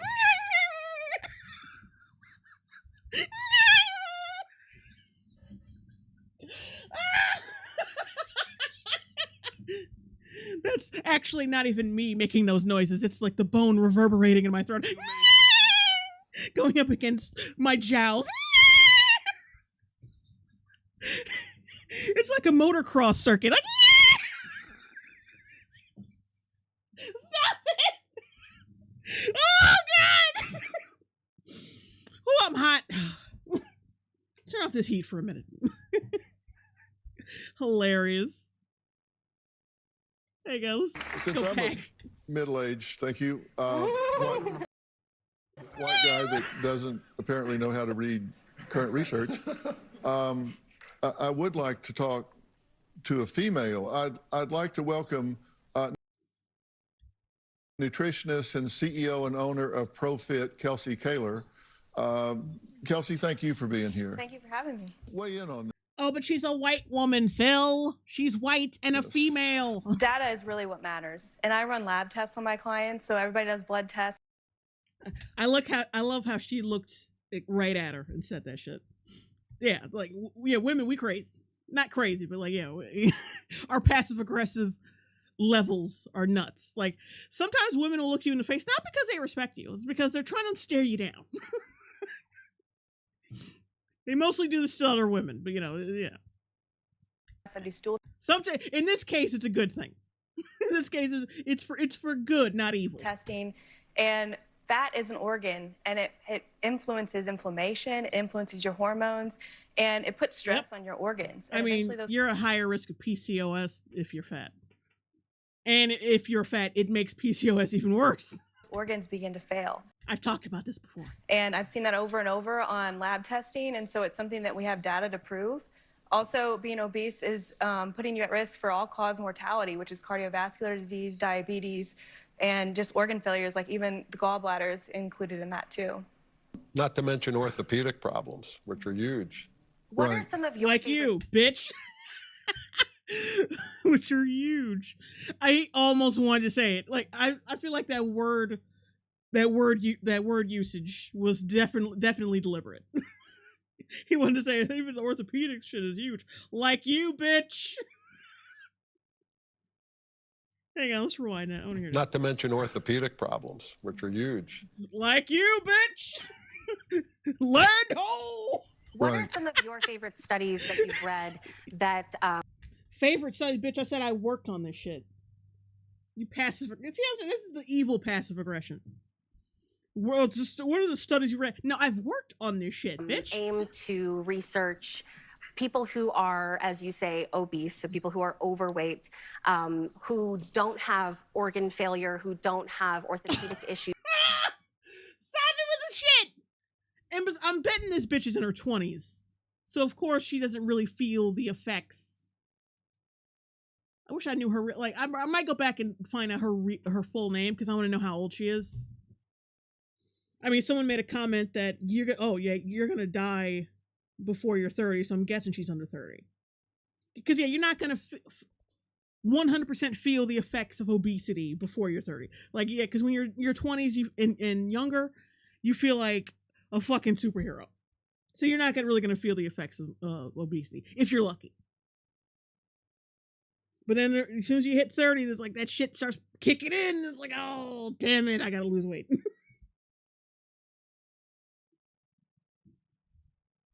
Hang on, what the fuck is this bitch's name? I'm gonna look her up.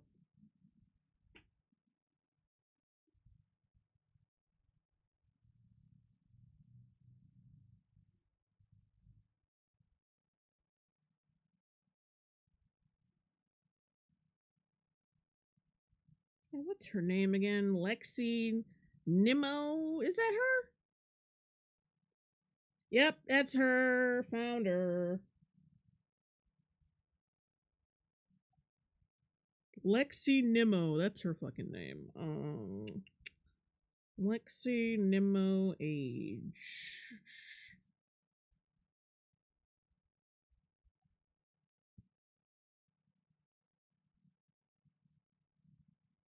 Oh, she's acted in things. Ooh.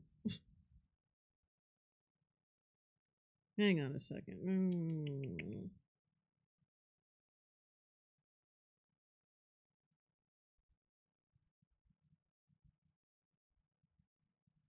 Damn it. Hang on a sec. They usually have those websites where they tell you the age. Hey, what the fuck is this? Hang on a sec. I think I found. I found a page of hers. I think it's a site where some IMDb shit, like where she lists her jobs on television, shit like that. Okay, it says here on this, I don't know if it needs to be updated or not, but it says here that she's like 22 years old. 5'6", hair blonde, eyes blue, measurements available upon request. And I think this is her. It might be her, might not be her. I don't know.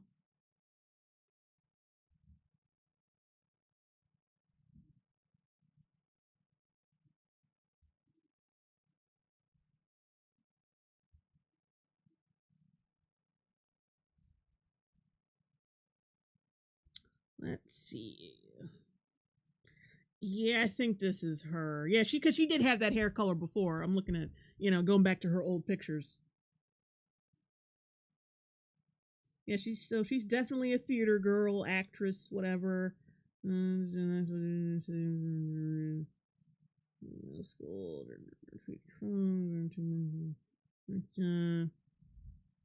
all this shit could just be like to pimp out her acting resume.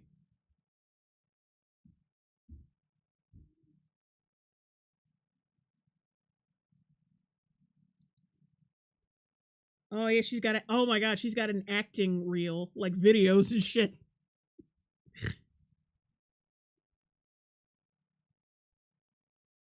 If this is the same bitch, I'm still like a little on the fence. I'm gonna send this to myself, my own email. We're gonna look at her reel after this video's done.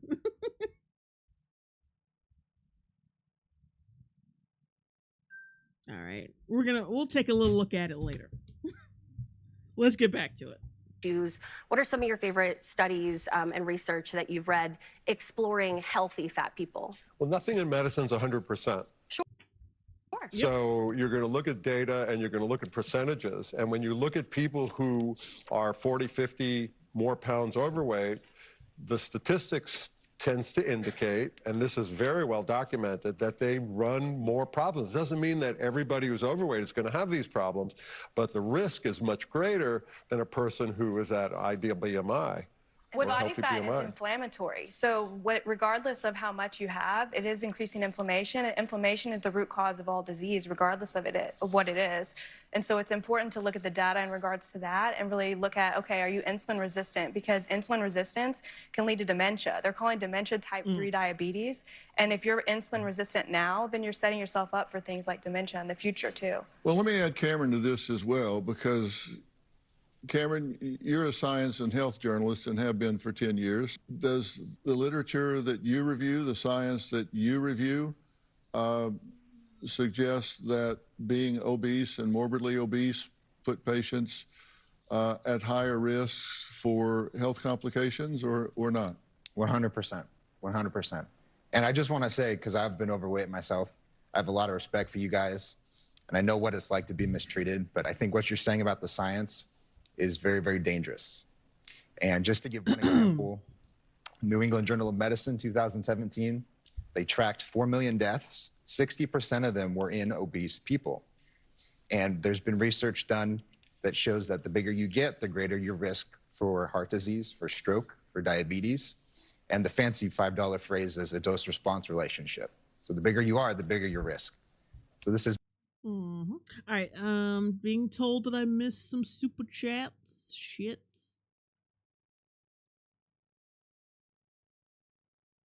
Oh, god damn it.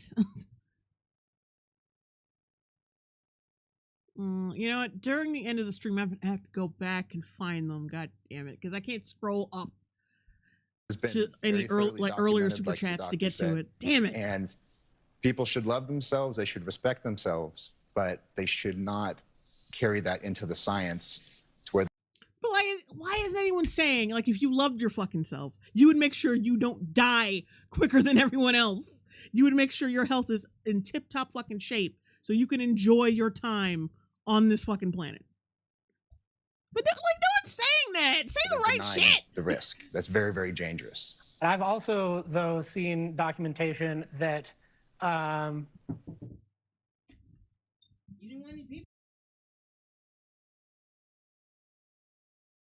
weight-related discrimination and marginalization in society can lead to almost all of the things that science has thought that weight itself was leading to.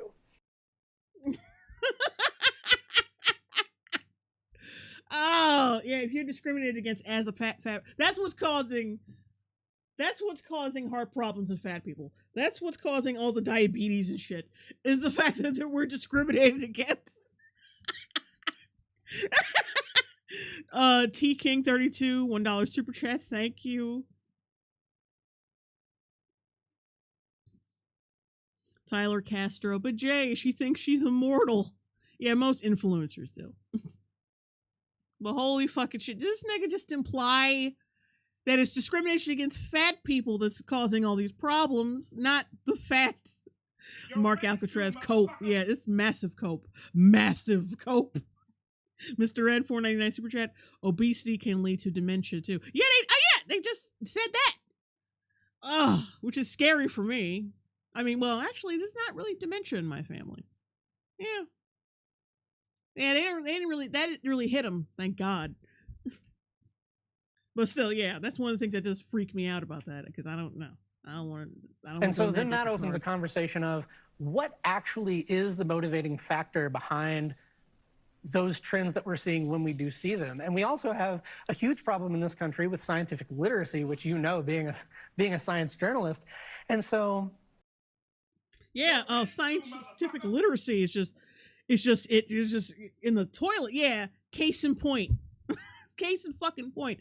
That's evidenced by you motherfuckers. I mean, they're like just the literacy. They look like fucking villains in a Disney Channel movie. They look like, and of course she's like, yes, do my bidding, you cuck, do my bidding. I'm gonna let you lick the mayonnaise off my tits tonight. Yes.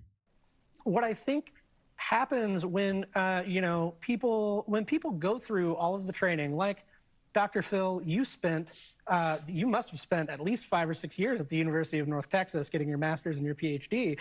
And so one thing that I'm sure that you learned when you were there, and that a lot of people unfortunately don't learn through like the American schooling system, get fucking on with it, is that a study is a study. And scientists know the impact of what one study means. But you really do have to look at how is the data collected. And yeah, I'm pretty sure they know that, being the experts in their fucking field. You condescending asshole. Where, like, how were they collected? How were they collected? What are you implying right now? Who was studied and how long were they studied? And they studied in the same way, the initial time, the follow-up time. And yeah, that's kind of what experimenting is at its fucking core. You asshole.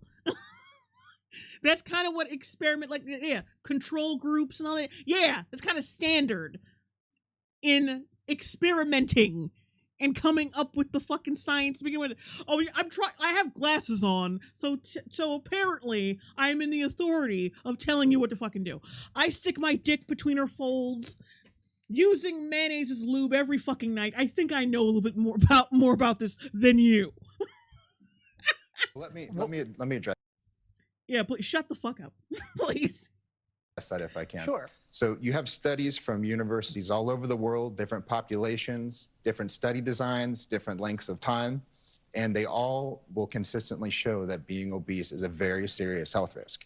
Now, you can take a snapshot of someone who's overweight in time, and you can say, hey, they're disease-free, they're not pre-diabetic, whatever particular condition you're looking at, and that's true, but we have to look at trends. And statistically speaking, being overweight, being obese is dangerous. It means something to me. My entire family has been morbidly obese, and I've buried them all in their 40s and 50s. And then her trying to, like, we're probably going to get to that, but, like, her trying to muster up, like, this fake-ass sincerity. Bitch. You're right. You can't take an isolated study. And you're right. I did spend years. Yeah, but see, and that, like, you can't take an isolated study. Yeah, that also applies to them. I hope they fucking, well, they probably don't know that. Of course they're going to ignore. Like, yeah, you can't take an isolated study about some shit and then say, like, oh, this is all everything. But see, these are people who you know have gone through many studies. Meanwhile, you Googled one fucking thing that, what BuzzFeed came out with and said, oh, see? You know, different from fucking anti-vaxxers. Like I said, the vaccines cause autism people, not the other people. They're getting a master's and a PhD, and the master's was in clinical research. And how do you sit next to people, like smart people who have like have established careers, as like some kind of like influencer nothing? See all those disappointed faces like that are directed towards you and not get embarrassed. I don't get it. Jubilee Helix 279 super chat. I mean, I know, but I'm just asking, just because I'm trying to. I'm acknowledging how delusional and unself-aware these people are. Deep fried and covered in mayo. Thank you, Jubilee Helix, for that super chat. But yeah, how do you, like, you're an influencer on top of that. You don't do anything. You're not very significant. You know what I mean?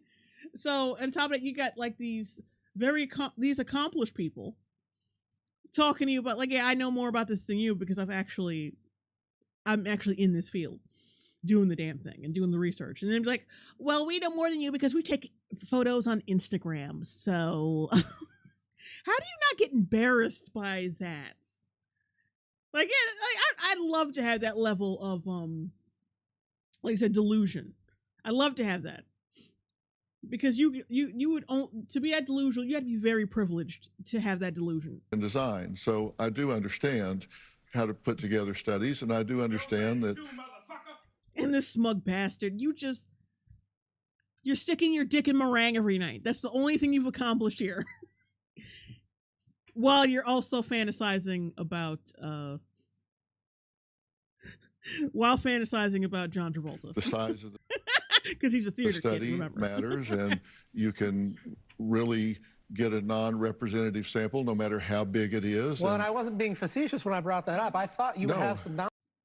No, yes, you are. Shut the fuck yeah, up. I do. And you have to look at the trends, as Cameron is saying, which is why I've got 7 pages here of studies that I brought, because we did a meta-analysis of all of the data so we could see what the field of literature in general. What I'd do is I'd bring a whole big ass binder of fucking studies. Like, I'm telling you, like filled to the brim, like as thick as several George R.R. Martin books. And just drop it right in front of her and be like, pick it up. Get up and pick it up, bitch. See if you can pick it up. Not only do I have studies, I'm gonna prove that you're a fat fuck. Get it. If it takes you less than 5 to 10 seconds to pick that shit up, you're unhealthy and you need a salad. Talked about, and there are studies in here that looks at health at every size, which says you should separate health and weight altogether. Intentional weight loss, like dieting, is normally not long-term and can damage your health rather than help your health. But then there's a study by Aura Master DX, A Song of Ice and Fryer. No, A Song of Rice and Fryer. It's Nathan's frappes, $7.99 super chat. Have you seen Band of Brothers? Have you seen Band of Brothers? It's 10 episodes and made by Steven Spielberg. It's pretty good. I've heard of it. I haven't seen it. Like that shit, it passed by me because it came out when I wasn't interested in war movies, like when I was a kid. So I haven't seen it. The Ball. I'm not going to sugarcoat it because you'll eat that shit too. LaSalle et al. In 2017 that says even those with normal blood pressure, blood sugar, and cholesterol levels had a 28% increase in heart disease when they were overweight. Being obese and active is healthier than being sedentary at what's considered a normal BMI. I agreed with you on that point. I think your self-image is one thing and your body image is different. And I think you obviously have a good and confident self-image. You're standing up for yourself. You're speaking. No, she's not confident. You misunderstand defensiveness for being confident. You mistake those two, Phil. hang on. Oh, Major Chris, $10 super chat. I'm not obese, but I have been gaining weight since I'm sitting on my ass at my job. And last year I passed a kidney stone due to me eating too much unhealthy food. I want to be healthier, and then damn. Well, I'm sorry about that. The kidney stone shit. This sounds painful. Oh, god damn it. Watch your back, $50 super chat. Goddamn. Hey Jay, your content is hilarious. Wanted to throw a few bucks your way for all the laughs over the years. Love ya. That's more than a few bucks. That's 50. But yeah, thank you. Giason, oh god, 435, 199 super chat. A game of rolls. A game of rolls. Speaking up for yourself, you're expressing yourself really well. Like, yeah, defensiveness is not the same thing as confidence. Of course, she can say this bullshit with confidence because she's probably said it in the mirror dozens of times. But no, she's defensive. She is mean-spirited. You can tell by the way she says shit. They are like, because I've said this before, and I'm sure other people have said this too. Trying to portray yourself as the most wholesome, the most bright, and like, oh, I'm so pleasant. That's always a fucking red flag. It's a red flag, especially on social media. She is like burying a bunch of hatred. She was passive-aggressive the whole fucking time. What studies have you read? And like, bitch, I haven't read anything. I'm in the shit. Like, I do this for a living. Shut the fuck up. You're an influencer. Like, what? If anything, I would have been real fucking petty. I would have brought up her fucking influencer bullshit. Like, what have you done, as research while, you're eating on fucking Instagram. Like nothing. Well, I don't agree with all of your points, but you obviously have confidence and a great self-image, and I think you should, no matter what. Not confidence. I think that's what I mean when I say it's conflating two issues. You should be proud of yourself. You're obviously intelligent, attractive, and she's not intelligent. Now you're just full of bullshit. Like get the bitch off my stage before she collapses it. He just wants her the fuck out of here.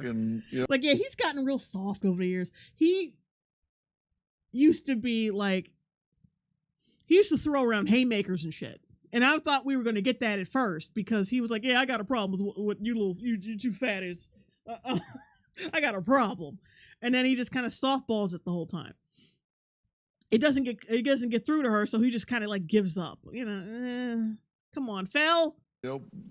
You two are obviously have a good relationship and are well bonded. There's so much that's positive. My issue is if somebody that is overweight is out telling people this is not a high risk situation. And I say that because of the science, and it means something to me. Black guy's like, yep. We don't all like fat white women. Some of us are very reserved. Damn it. JP is like, yeah, she's attractive. Attractive as a heart attack. Damn. John Doe, Dr. Phil has lost his bite. Yeah. Ebony Williams, he doesn't want to get canceled, Jay. Yeah, true. Because the way he had, I think he did a trans episode and he softballed that shit too. And I think he was like on board with like, oh yeah, I think gender and sex, like he was right there with him. And I was like, oh yeah, you got weak. Giga Mango Fanta, $2 super chat. Star Wars, the Empire strikes fat. Okay, that's a little much, but thank you. Because I've buried a nephew that was morbidly obese at 50. I've buried a nephew that was morbidly obese in his 40s. I've buried 2 aunts that were morbidly obese in their 40s. My entire family has been morbidly obese, and I've buried them all in their 40s and 50s. And I think it is dangerous for people to be out there saying this is not an at-risk condition, and I do not endorse it. Now, a late-night host says that body positivity is a national security issue. What the hell's he talking about? We'll find out after the break, and then I'll come back to you. We'll be right back, and I'll come to you. Oh, they're referencing Bill Maher. I love how he classifies Bill Maher as a late-night talk show host and just doesn't say Bill Maher. It's Bill Maher, goddammit! Not that I love Bill Maher or anything. Late-night talk show host Bill Maher told his viewers on Friday, August 5th, 2022, that fat acceptance is now a national security issue because obesity is driving down military recruitment. There's a disturbing trend going on in America these days, rewriting science to fit ideology or just to fit what you want reality to be. We've gone from fat acceptance to fat celebration. Now the term body positivity is used to mean I'm perfect the way I am because I'm me. It's Orwellian how often positivity is used to describe what's not healthy. Healthy at any weight is an unchallenged lie. It's literally a national security issue now. Military recruitment is down by the most since the end of the draft because mainly 17 to 24-year-olds are too fat to fight. At some point, acceptance becomes enabling. You wanted to say something? My comment is to the young lady. I wish when I was as young as her, I had paid attention to the dangers. I'm the poster child of everything that can go bad because of weight. I'm going to have open heart surgery on October 10th. And you know it's sad when Bill Maher is getting more bass than Dr. Phil. I had a heart attack. I have diabetes, high blood pressure, no car. Yeah, why are you smiling at someone? And plus, he's not even that motherfucker's not even looking at her. She's out here basically smiling over a chick telling her she had diabetes. Cartilage on both legs. I need 2 knee replacements. Like, they're just scummy motherfuckers. And both health of them. is. They just give off really petulant, shitty attitudes. Both of them. I'm looking at him. He's not even looking at her. Oh, wait, no, she's behind. I thought she was in front of him. She's behind him. Important. Never mind. And but still, like, the way he's even turning his head away from her, even her being behind him. And she's like faking sincerity, like, oh God, I'm in pain. Or it might be a piece of fucking bacon I'm passing through my ventricle, but I'm still in pain. Overweight is linked to more health issues. There's no question about it. You wanted to say? Yeah, so it's clear that all the numbers that all these studies people are bringing up, more people are becoming overweight, obese. That's clearly happening. I don't think anyone would disagree with that, right? I think it's important to look at, is that really an issue? And if that is an issue, what can we do to solve it? Not what can the fat people do to stop being fat, right? It's more about what can we do as a nation, as a community, what can we do to help people? I'm sorry, I'm getting emotional because... I mean, I don't think we should be saying people, what can we, like, to fat people, like, what can we stop? Like, I think we can do both at the same time, bruh.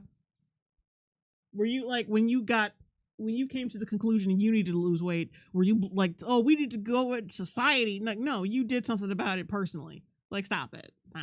Stop trying to be nice. Like, stop it. There's definitely something society can do, but you, as an individual, can also do something. Because it's your own personal health. You expect the government to just do everything for you? Like, what are you saying? I mean, we could definitely use less MSG and, high fructose corn syrup, but to think that's it? Like, oh, if we just reduce that, everyone will just stop being fat. That's not how it works. Well, like, we encourage too much laziness. That's what it is. But like I said, that can also be individually helped.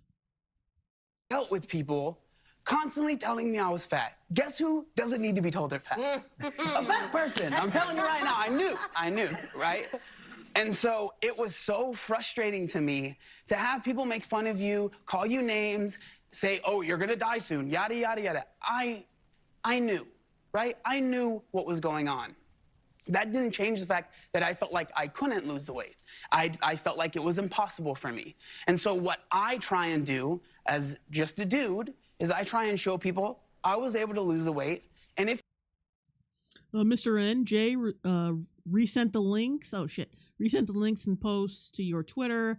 Now the only thing I wish is for the government to break even in toddlers to stop lighting up schools. If you want to, you can.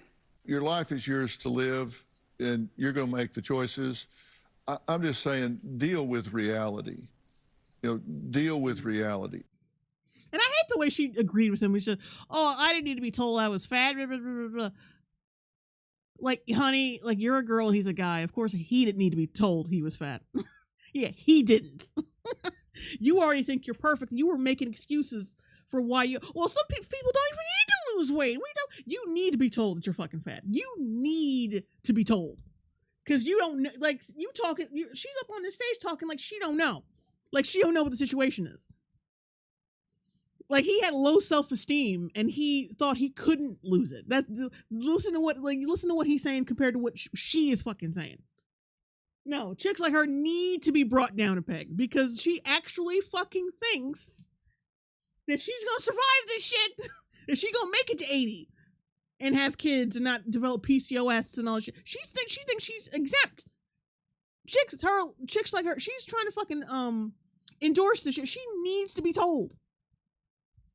Consistently, because the only time she's ever told is by somebody behind a computer screen. She doesn't have to look at anybody in the face. You see how resistant to opinions she was on this fucking stage. She cannot talk to another person about this shit because she is used to being sheltered from other opinions. That's why She's all bubbly and sweetness and lights on fucking Instagram because she can disassociate from the criticism and all the vitriol she gets. That's what it is. When she was on this stage, she was wrapping her lips around her fucking teeth anytime someone with a fucking PhD had something to say.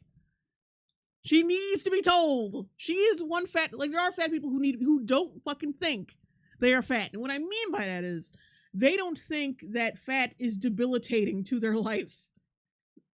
And yeah, there aren't any fat people who think they're thin. No. They don't think they're fat because they don't think they can suffer the ramifications of being fat. That's what I mean. When they don't think they're fat. They don't believe that they're fat. They need to be told. People like her, like she's agreeing with them, like, yeah, I've been through that. No, you haven't. No, you fucking haven't.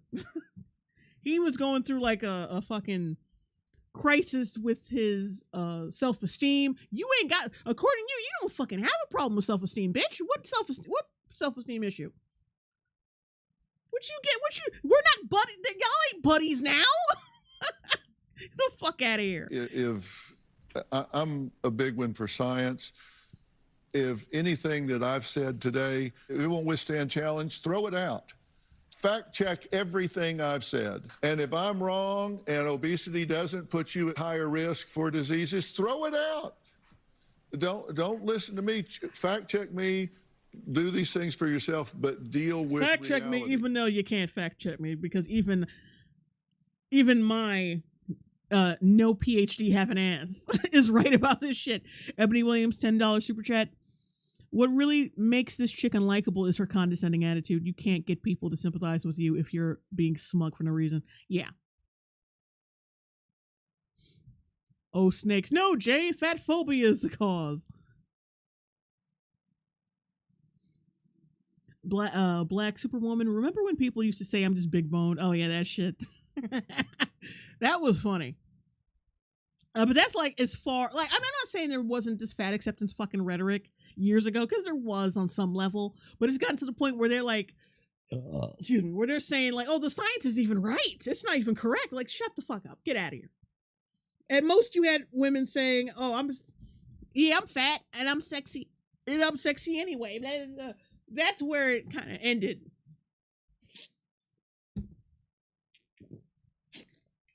That's where it kind of ended back in the day. Now you got motherfuckers straight up denying science to a doctor's face. And encouraging others to do the same. It's bullshit. Luminous Brilliance. Oh, come on, JLongbone, let's finish this. Tyler Castro. Has anybody in that room ever seen her TikTok? Probably not. Like I said, did I tell you? We're at the end of it, and they have not shown that video.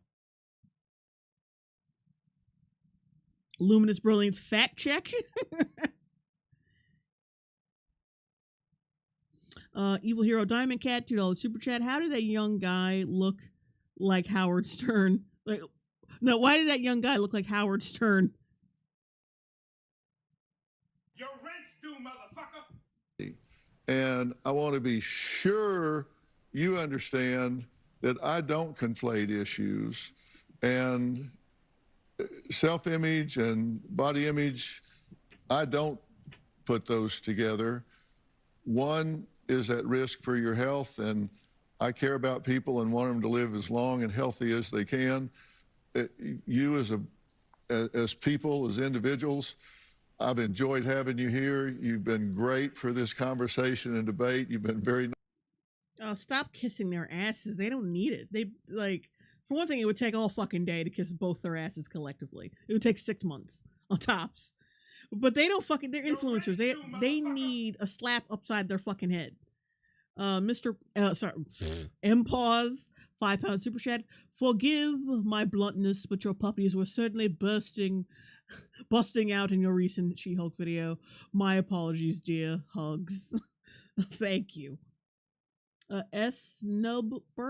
Snubberth 13, $5 super chat.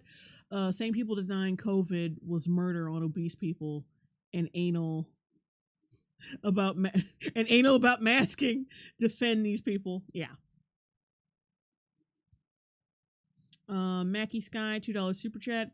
You getting a silver play button for 100K followers? I don't know. I don't know how you. They're supposed to sign up for that shit. I'm probably not gonna make a huge deal out of it though. Nice, very pleasant. And if we talk, you guys are really pleasant. You weren't seeing what I was seeing. Talk about Dr. this Phil. some more. I hope you'll come back and contribute.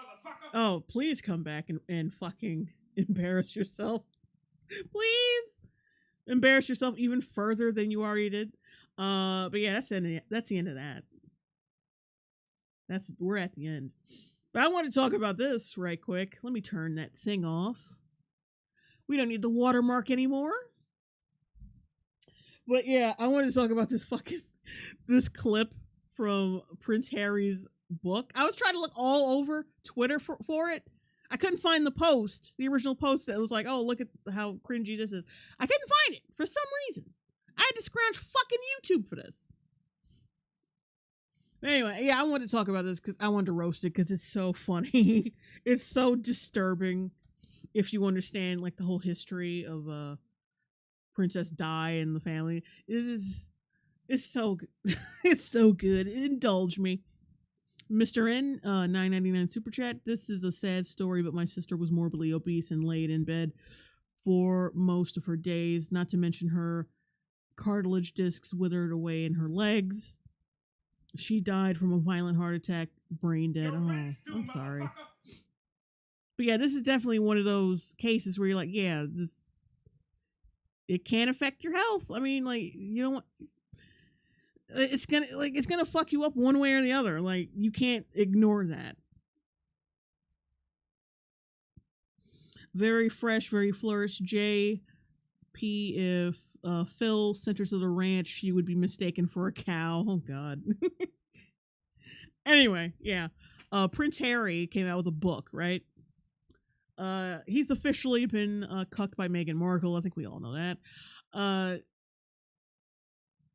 He's been going on a tear about his entire family, saying that they're racist, or this and that. I'm pretty sure they're not the best people. But, like, his whole gripe, him and Meghan Markle's whole gripe with his family is fucking ridiculous. They're not even, like... There's nothing relevant. Like, basically, oh, the queen was racist because... No, the whole family's racist because they overheard some people in the family speculate about what their kid's skin color was going to be. But I'm like... Bruh. I'm sure Meghan Markle, as black as she is, that beautiful black sister, she would tell you that people in her family probably do the same fucking thing. Or, you know, anybody, because we always want to know, well, I wonder what features the baby's gonna get. They're gonna have my nose, and I'm a little reddish in skin tone. Like, that's always been a thing. I don't know why that's suddenly racist now. And plus, like I said, Meghan Markle ain't that black, so I don't... The kid was obviously going to come out really creamy. But yeah, this is funny.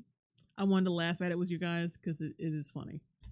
My penis was oscillating between extremely sensitive and borderline traumatized. The last place I wanted to be was Frostnipistan. I'd been trying some home remedies, including one recommended by a friend. She'd urged me to apply Elizabeth. I mean, you know how, like, he's got the cadence of a fucking, like, ASMR, like, porn ASMR person. Like, he's doing audio porn. Like he's reading from a trashy romance novel. My penis was... Wait a minute. My penis was oscillating between extremely sensitive and borderline traumatized. Like, that's... My penis was oscillating between... extremely sensitive and traumatized. It's just... Why? Just why? The last place I wanted to be was Frostnipistan. I'd been trying some home remedies, including one recommended by a friend. She'd urged me to apply Elizabeth Arden cream. My mum used that on her lips. You want me to put that on my todger? It works, Harry. Trust me. And plus, like, how did you get frostbitten on the tip of your penis? What the fuck were you doing? What were you doing? Like, aren't you supposed to put, like, a cup on? Like, if it's gonna be that cold in certain places? I mean, how did that happen? My mum used that on her lips. You want me to put that on my todger? It works, Harry. Trust me. I found a tube, and the minute I opened it, the smell transported me through time. I felt as if my mother was right there in the room. Then I took a smidge and applied it down there. Down there. Like, motherfucker. Like, they only say that shit in porn. Like, if you want, like, the apprehensive, sexually inexperienced person, like, down there. Down there. I took a tube of the lotion that my mother used to use for her lips, and I put it on my dick. And I imagine she was in the room with me as I slathered lotion on my dick. And he thought that was okay to put in a fucking book. Like, even his wife didn't hold him back. Like, don't do that. You're gonna fucking humiliate yourself. Don't, like, you ain't gotta share every damn thing. But the fact that she did not stop him just shows that she loves it. Embarrassing this motherfucker. Mr. N 199 super chat, not Johnny Sins. She wants to humiliate this motherfucker. I mean, if my husband gave me like the first draft of his book or whatever, and that was shit was in it, I'd be like, just cut it out. You don't need, people don't need to know everything. Stop. Snub Birth 13, $5 super chat. A whole new meaning to the point of frigid vajay. If you need some, oh my god, if you need frostbite cream. God damn it! Oh, hang on, I gotta get back to my chat. Your rent's due, motherfucker! All right, there we go. Oh, snakes, that's fine. That's how they reproduce, Jay. Not applicable, $2 super chat. Frostbite, Meghan Markle, duh. But that was before he was with Meghan Markle, so that joke doesn't really work, but yeah.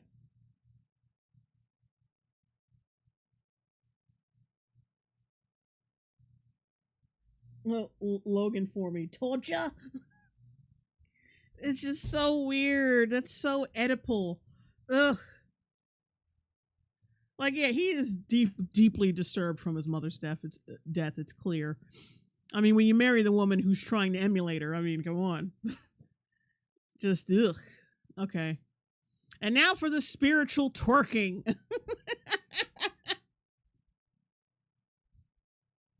This is some, yeah, probably another Instagram influencer talking out of our ass. T. Jason 435, 199 super chat. Well, things took a turn for the Oedipus, or the Oedipal, actually. Oh shit! Yeah, hold on. At the end of the day, why are we even doing the spiritual journey? I think a lot of spiritual people need to start twerking because they have fucking sticks up their asses and they're taking this shit way too seriously. Like, you're healing for what? You know, like, there's no gold star you get at the end. You're healing to experience joy. If you start shaking your ass, you will experience joy. You really will. I'm not confident in these beliefs at all, and I'm higher than a fucking kite right now.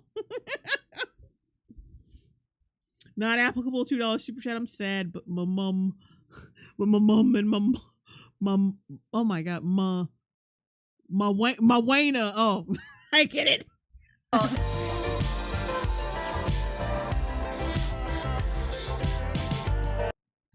Oh my god, she's doing this witchy poo bullshit.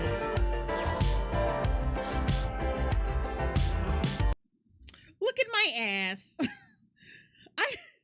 I burn ayahuasca, I cook, and look at my ass.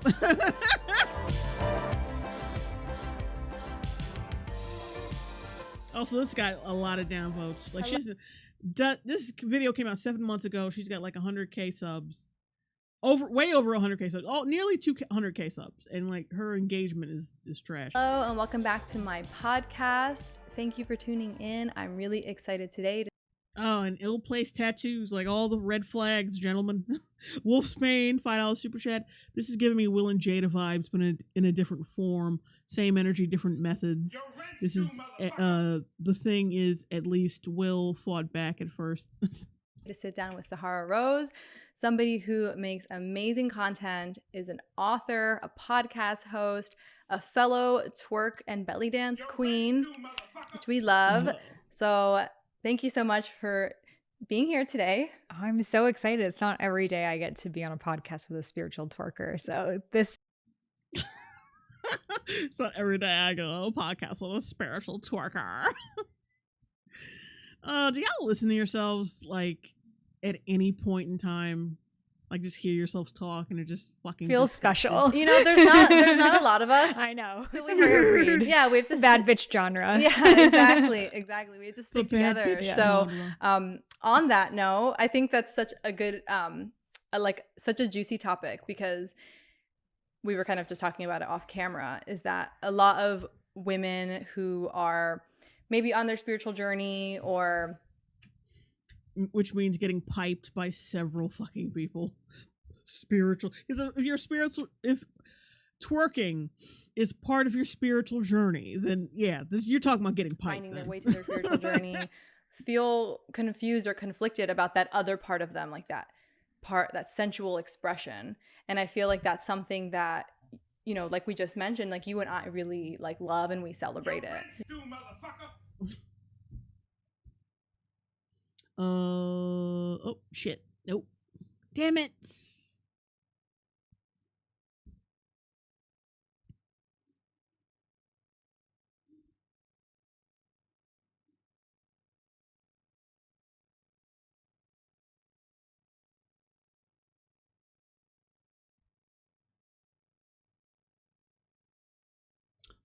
Joey Joester, have you seen that Meat Canyon video of Velma? No. I might check it out though. I've seen it around, but I have not seen it. Not applicable. $2 super chat. Not gonna lie, I'd leb her out. I love Latinas. Yes. So how did that journey begin for you? Like, were you always confident enough to like post a video twerk? Dumpster Dits, $2 super chat. I'm a spiritual And then also stripper in the next myself. one be like, namaste, here's some advice. Not at all. So my parents come from Iran, the Middle East, where women still don't have equal rights to.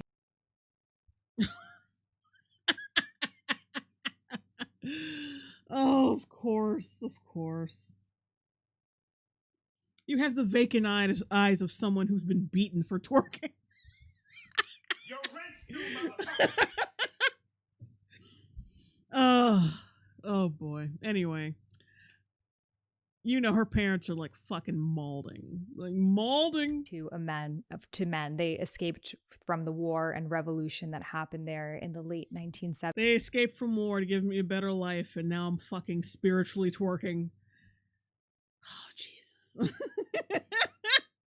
70s, and my mom came to this country as a refugee, my dad as an immigrant, and it was all about survival. My grandmothers were both in forced child marriages when they were 11. Not applicable. $2 super chat. LB equals pound, defeating censorship here. Oh, okay. I think the word pound would be fine though, wouldn't it? I don't know. Years old. Wow. And no woman in my family. Yeah, wow. Has ever. Wow. Like, you think we will ever do anything of that significance in our lives? Escaping poverty, war, giving our children a better life? No, instead we just kind of sit around, get high, and twerk. Or even worked before. Women have always been the property of men. So and now we're kind of technically still the property of men, but just indirectly, kind of, we invite ourselves to be the property of men.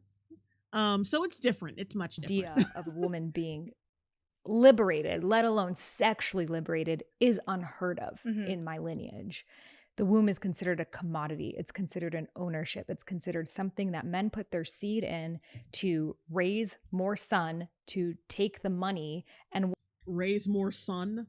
I mean, sons. Women are considered basically like this annoying thing that you have to then sell off to another family. So that is my entire ancestral lineage.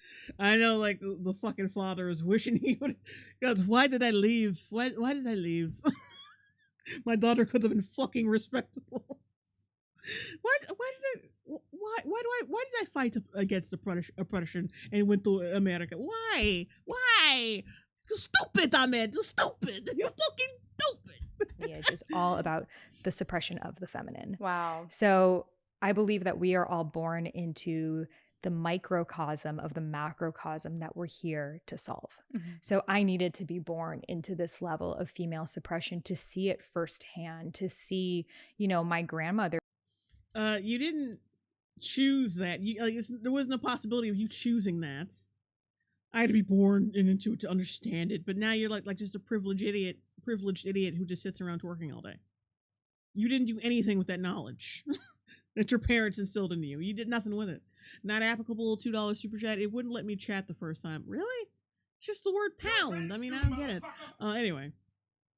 T. Jason 435, 199 super chat. Jada's voice. Wow, that's beautiful. Wow. Their share that my grandfather chose her when she was playing hopscotch outside with her friends and oh, that's going to be my bride. And she was crying to her father saying, please don't make me marry this old man. I had to grow up in that type of scenario to see how important it is for women to be free. Women. Why the fuck aren't you using plural words? So I naturally gravitated to dance because it's just such a free form of expression. There's really nothing like it where you're so embodied. And I didn't know it was a spiritual practice then. I also started doing yoga at a very young age when I was 12 years old and reading different yogic texts. But I never really saw dance as a spiritual practice until much later. I always felt just so elated. I didn't feel spiritual until I took a pound of hash and then danced on a bar table at Novu. That's when it got really spiritual. But I always thought spirituality is linear, and what I had been the ball, plural words were imposed by the patriarchy. Is a masculine structure. The yoga that we do at a yoga studio is very masculine. It was created by men for men. Actually, Ashtanga yoga was created to make prepubescent boys sit still and not be horny so they can then later join the military. So that's actually when we're going to core power yoga, that's what we're doing. So it wasn't until years later that just naturally my body wanted to twerk. It wanted to vibrate. It wanted to undulate. It wanted to be free. And that's the energy of Kundalini, the serpent-like energy that moves through us, male, female, non-binary. It's the energy of prana life force. So I could feel this energy within me, but I definitely felt shameful around it. I definitely didn't show it to other people. And sexuality to me was something that you just did with your boyfriend, but for him, but not for you. So finally, when I was maybe 24 years old, I started to go to dance, more hip hop dance classes in LA. And I ended up at a twerk shop. And that was the first time. Logan for me. So she was born in America. Why is she complaining about this? Because she needs to sound more important and she's an interesting person. That's why. My parents went through this, but I heard about it as they were talking. So yeah, it's my truth now. I'm really taking a class that was dedicated to twerking, and I was I feel like I'm naturally doing this, but I'm around these other women who are doing this. Women! Why does she keep talking like that? I'm around these other women. And that's when I started to really practice the art of twerk. So when I say twerking, I'm talking about shaking your ass while moving your we knees. think of Megan Thee Stallion and Cardi B, but actually this dance form comes from the Congo. It comes from African dance culture where women would shake. And if you still look at many different tribes around the world, it's a very natural primal dance form of Then why you still call it twerking? The Americanized version. Why don't you call it what it was originally called? Don't tell me it was called twerking in the Congo back in the day. Because I know you fucking lying. The womb connecting to earth. The twerking is the womb connecting to earth. That's why women twerk up against men's crotches. Because she is trying to get back to earth. That's why they do that. So I remember one day I went to a twerk class with my friend, and now this. And I love how she had to disassociate that from Megan Thee Stallion and all these female rappers and all these, you know, these hoes who to fucking twerk. Because she has to make it sound legitimate. Like, we love our queens, but they're filthy. They're fucking filthy. Like, I can't legitimize it. I can't legitimize it with these women, even though they're queens. I have to make, it's from the Congo. The Congo, yeah, the Congo. That's where it really came from. Years later, I was probably like 28, 29 years old. And he's a gay guy, and he shared it on his stories. And I was like, oh my God, like, you cannot share that on your stories, because by then I had already had 2 books on Ayurveda. I was like a spiritual teacher, white dress, mala beads, like the whole 9 yards. Mm-hmm. I'm like, people cannot know what to work, you know? And then he's like, wow, I'm getting such a great response about this. So then I reshared it, and I'm like, am I safe? And I recognize, okay, I'm safe. Is it safe to twerk in America?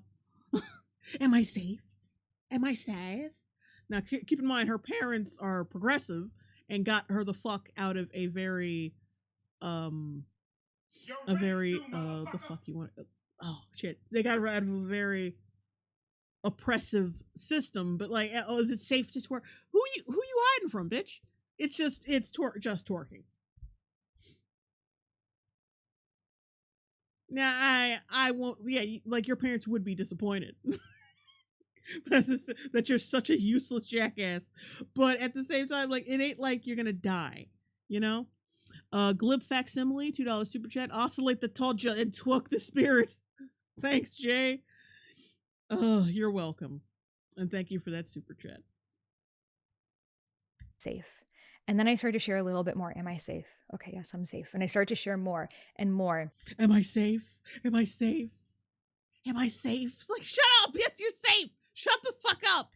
And I started to get a response from people like, wow, like, I want to do that too. Or, wow, I didn't know that you dance. Or you grew up in fucking America. Shut up. I didn't know you could like dance provocatively in America. Or even like, what are you doing? Like, that's disgusting. Who are you to do that? And I realized like what a response a woman in her femininity, in her power evokes, love and hate. Mm-hmm. And as I started to dive more into my own journey of expressing and embodiment through dance, and then realizing that shaking is such a primal practice of releasing trauma and somatic blockages and emotions through our body, especially our hips. Mm-hmm. Our hips, now we know, is where we store emotions. Yep. So when you are twerking, when you're shimmying, you are literally releasing trauma, releasing stored emotions from your hips. Oh, yeah. When Miley Cyrus, when she used to twerk a lot, she must have been releasing a bunch of fucking trauma. And then, like, yeah, twerking does release trauma, but not in the way you think it does. Wiggle, wiggle, wiggle. I have no father. Wiggle, wiggle, wiggle. My mother hates me. Wiggle, wiggle, wiggle. I do have a father, but he hates me too. Wiggle, wiggle, wiggle. Wolfsbane, $5 super chat. Twerking has always been a way to court a mate from the very beginning. Stop making an excuse for your bad decisions. You're not interesting. Oh, Jesus. I just want to look at my emails right quick, if you guys don't mind. This is a couple. Oh. Just deleting a few things.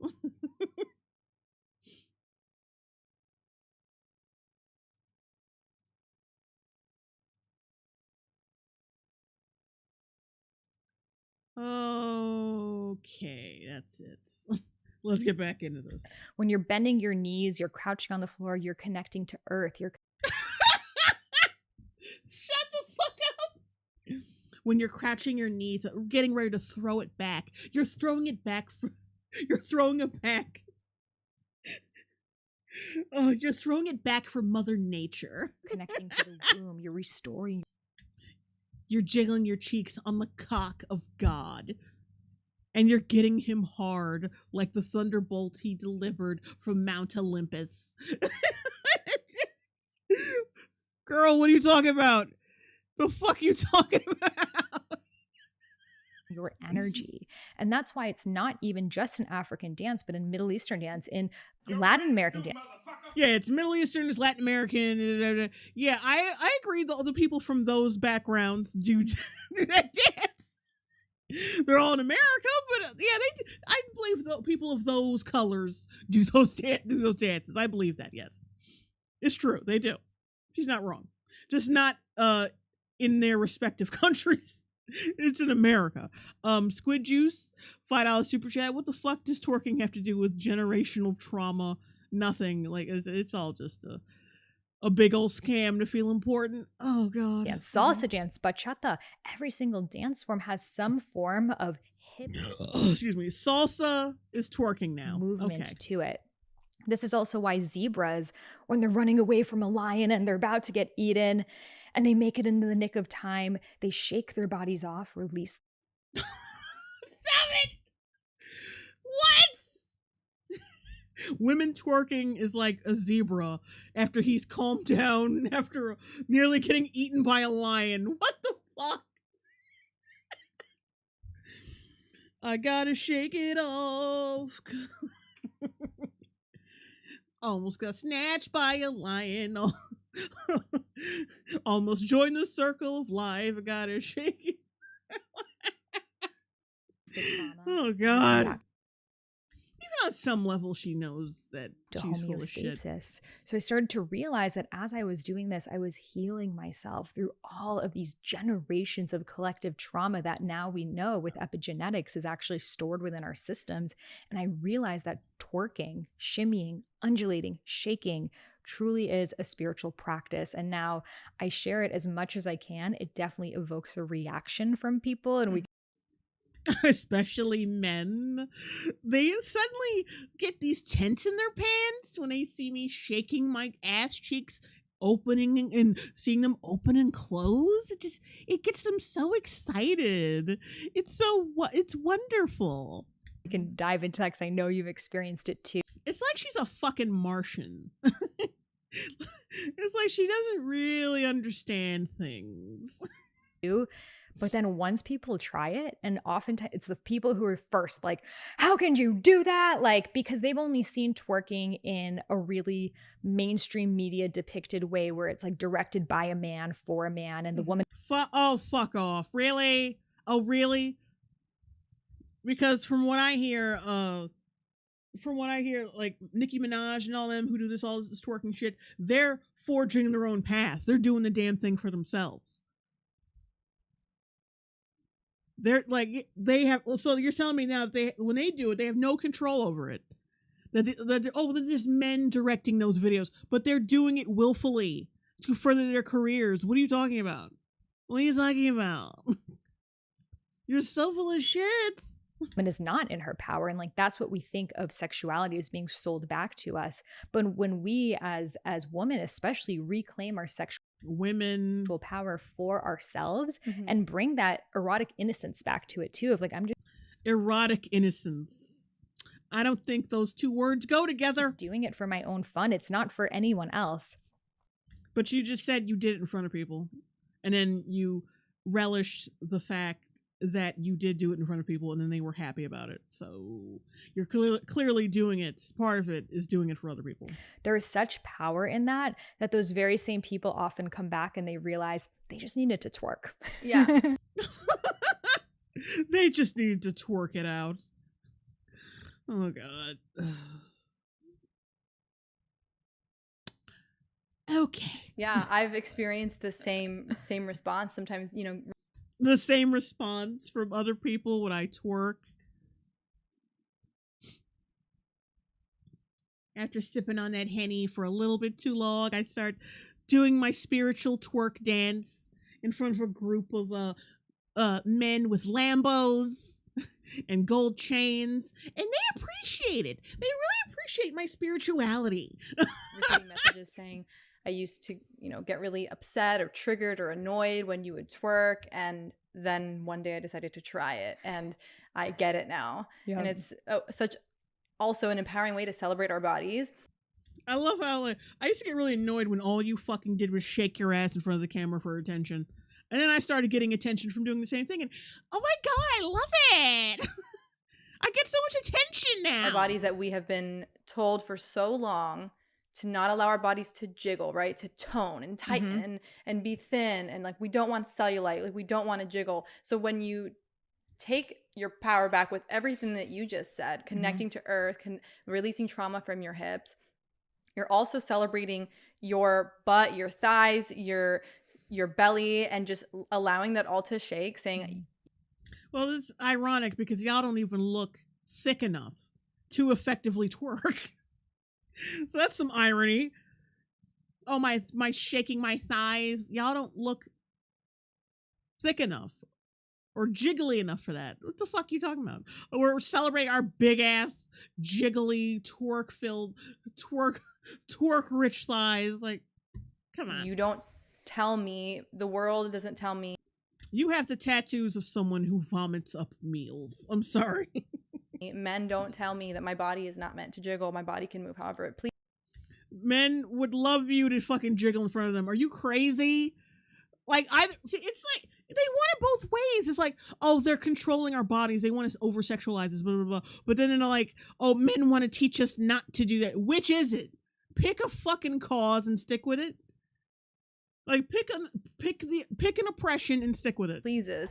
And that is such an empowering and spiritual practice. Totally, yes. Because even in yoga, in ballet, and all these practices, tuck in, suck in, be straight. And I mean, even in the 90s, like having a big butt was not a good thing, right? It's like Sir Mix-a-Lot, he's like, I like big butts. And like that was considered a thing that was like only in. What a spiritual advisor Sir Mix-a-Lot was. Oh, God. Shaman Mix-a-Lot, Sir Shaman Sir Mix-a-Lot. Like women of color communities, whereas now it's becoming mainstream, and there is a distortion happening for sure in mainstream sexuality. But to me, people, who the fuck do you think is pimping out this mainstream image? Like, yeah, men like this shit, in private, yes. Of course they like it, but y'all are supplying it with no argument. You're supplying the shit. Ain't nobody making you do it. You have no qualms with supplying them with this. Like, who the fuck, if they make twerk videos, who the fuck you think are watching them? It ain't other women. They're not no. It's other men. Say, well, why do you feel like you need to show it on social media? And to me, it's when we are in authoritarian cultures, whether it's our government, our media, our parents, any form of tradition that's suppressing you, to fight back, you need to be the opposite. You need to show that resistance, right? So for me, what oppressive system are you fighting against twerking? Be specific. Like, what are you fighting against twerking? Come on. What do you do? Like, you are so free and so privileged that you are sitting around talking about how twerking is a spiritual practice with a fucking bitch who spreads ayahuasca around her house. Like, stop it. Fucking stop. Oppressive system. We're escaping our oppressive system when we twerk. Like, women of color, like, women of color, like, expressing themselves with twerking and shit. But, like, who the fuck do you think is the pioneer of this shit? And spreading this shit around. It's, like, famous women of color in, like, not only music, but, like, just random Instagram hoes and all kind of shit. And ain't nobody making them do it. It's about empowerment, right? So, like, where are you getting this oppressive men are trying to control our sexuality shit from? Where are you getting it from? MPAWS, £5 super chat. Twerking is a Western, cheap, insulting version of Indian belly dancing. Check out Diana Bassett's channel. Oh, God. I mean, yeah, it's just like, just a bastardization. I would figured it was a bastardization of, like, different dances and shit. Or, like, a different cultural dance. But for this chick to say, like, oh, no, it's direct, like, no, twerking is directly linked. No, it is a cultural dance. It's a spiritual cultural dance in itself. It's not a bastardization. It is a cultural spiritual dance. It's like, bitch, Twerking is please. also an And don't worry, guys, we're almost done with the section. I just wanted to do the spiritual twerking section. act and of then resistance move to the on to something else. patriarchy because it's showing that I am not going to sit still and be quiet and do this for you on your time. I'm going to enjoy my body and do it in public at a concert and do it when I feel like it. And my husband's the one who's taking the videos. And it's like so out of people's norm. They're like, wait, you aren't single? Like you're married and you're doing this? Of course, like men are gonna help it. Like, I love how like she's like, "Oh, we're not doing this for men, but my husband is filming the shit. He is filming me do it, and he does reap the benefits of the money I get from it. He's not my pimp or anything. That's just no. I'm not. It's like being a whore would mean I was on the street corner or something. Him being a pimp would be him like being on the street corner with me, and like it's different. So your husband's whoring you out so other guys can jerk off to you twerking your ass. Yeah, it sounds about on brand for somebody like you. You're Middle Eastern and you're doing this. And to me, it's giving people that permission slip to step outside of whatever box they've put themselves into and to reclaim the thing that brings you joy. At the end of the day, why are we doing the spiritual journey? I think a lot of spiritual people need to start twerking because they have fucking sticks up their asses and they're taking this shit way too seriously. Like you're healing for what? You know, like there's no gold star you get at the end. You're healing to experience joy. If you start shaking your ass, you will experience joy. You really will. It's so much fun. It's good I experience joy every time I see that check from Instagram. exercise. Yeah. It feels so good. There's so many benefits to it. And like you mentioned, dance being an embodied practice. And embodiment is a word, one of my favorite words. Yes. It really just summarizes like a huge part of the spiritual journey, because when people are on our spiritual journeys, we can find that we get so John Doe. Shit, god damn it. John Doe, spiritual twerking. I don't think that's very halal of you. Tyler Castro, do you think she cheats on him and treats her husband like iDubbbz? Who knows? I mean, I think she was talking about other people with husbands who film their premium content for OnlyFans. But if she's married, like, yeah, because how can you possibly respect a dude who's basically pimping you out? Or helping you pimp yourself out, which is basically the same fucking thing. It's the same goddamn thing. He may not be in charge of you, but he's still helping you out with this, helping you get your sexual likeness out there. He's basically helping you pimp yourself, which is makes him a pimp by proxy. I mean, come on. stuck in our head, and we start thinking, oh, okay, I need to become more self-aware, I need to do this and do that, and like you said, like literally have a stick up their butt, and then they do all of the practices that can be very stiff, like spiritually constipated. Yeah, exactly. And then when you really come into embodiment, that's another like layer that you peel back of healing. And for the healing, like, oh, some of the most toxic bitches are always talking about healing, especially for women. I have found that to be so important. And you can feel the energy around how someone is dancing, right? Like you can feel the difference of someone who's dancing for themselves and someone who's dancing for someone else. Just like you can tell the difference of someone who's dressing for themselves or dressing for someone else. So oftentimes we get triggered because we're perpetuating whatever we're doing it for, and we're assuming it's the other person. It's hard for us to believe that someone is just enjoying themselves and like that's it. They're just doing it for them and it's fun for them. And you know, for me too, just like when we can talk about coming out of the spiritual closet, it's even like coming out of the twerk closet, right? Like that is a closet of like most of the resistance comes from other women, you know, women, and it does become, I think, this like where you dropped on your fucking head. Innate feminine wound of, if you are attracting attention, it will take away from me. And it's like this deep fear that is real. Like there is such abandonment that is in the collective feminine shadow that I thought the whole purpose was to not draw at least male attention to you. I thought that was the whole thing, to not do it for other people. Now you're talking about, well, it's like, oh, people just think like it's bad to draw attention to like, which is it? Patriarchy has inflicted before us. So when we see a woman who's sexy, who's in her power, a subconscious fear happens of then there will be less for me. Yeah. Then my man will leave me. Then people will forget about me. And that's really the work to sit. Well, yeah. My man will leave me if I'm twerking in public in front of other men. Like, it doesn't matter if you're trying to do it for you. You still know that men love it. Like when you're in the club and shit, you know they love looking at women's ass cheeks jiggle around. You know that. You're not. Stop acting dumb. The validation you get from it is what you like about it. It's not the fact that you're just doing it. Come on. It's that feeling of unworthiness, and that feeling of a woman's beauty is not taking away from your own. In fact, it's a recognition. It's a mirror of your own. And not everyone needs to twerk per se. Someone else might love to do salsa. Someone else might love to do Bharatanatyam, traditional Indian. Salsa and belly dancing and all this other shit is not the same thing as twerking.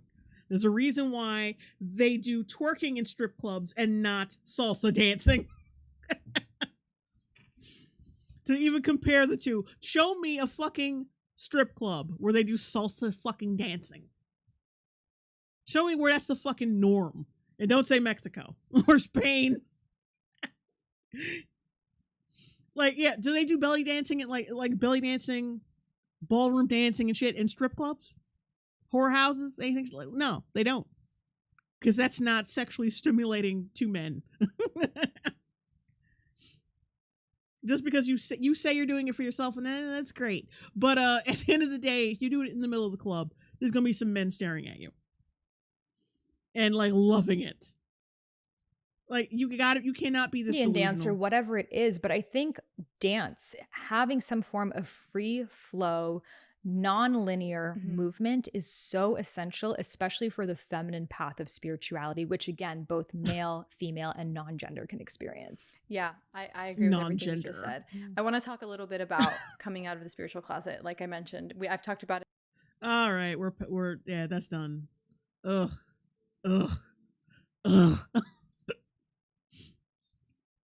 I hate these ayahuasca ass niggas. Shit. Oh, and I hate having hiccups.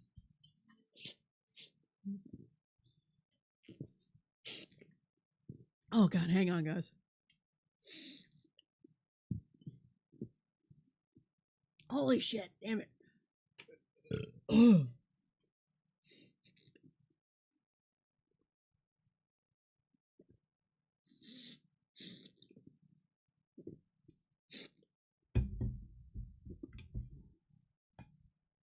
Anyway, now we have articles. Remember articles? Remember when we used to do that? Let me see if I can zoom in just a little bit. Not on the ass, but on the letters. Yeah, all right, that's better. Is it racist to like big butts? Oh, this is good. And in an ironic twist, this article is probably going to be very racist. But you know what? I need to leave for a second because I must pee. I've drank a lot of water. And I can actually leave for a minute and then come back. But anyway, like I said, I will be right back, guys. Give me like a minute.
Welcome back. Oh shit. Yeah, my chair is a little higher, so the camera was cutting my head off. All right. I guess we have to read this. I want to make the screen darker because I know this is gonna kill my fucking opticals.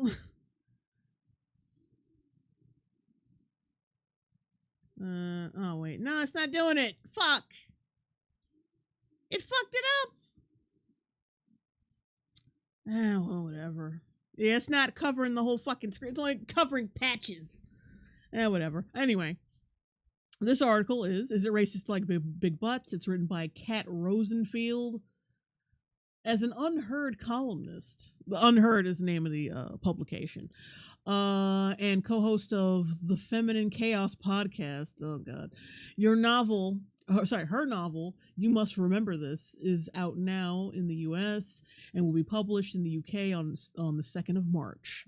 Anyway, the human butt has long been the object of all manner of obsessions. Scat. We worry over it, its size, shape, whether or not it'll have cellulite on it, how it looks in a pair of jeans.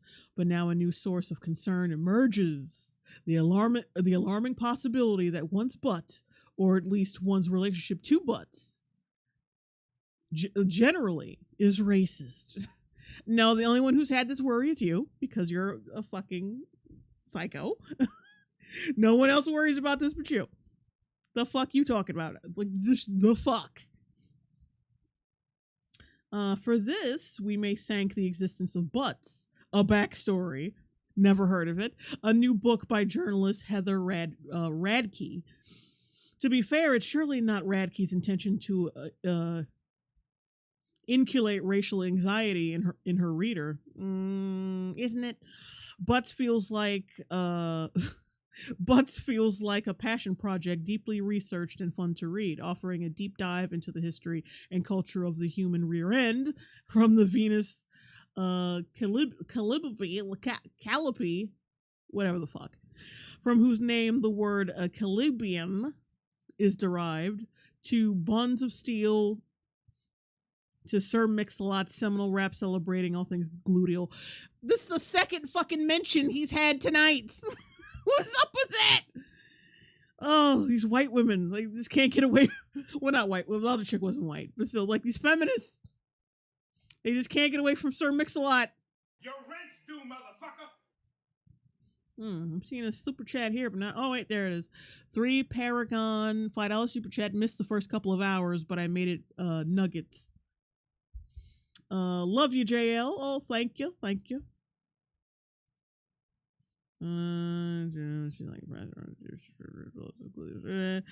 It is a topic. Oh, goddamn it! It is a topic ripe for well-rounded analysis. Well-rounded, get it? So to speak.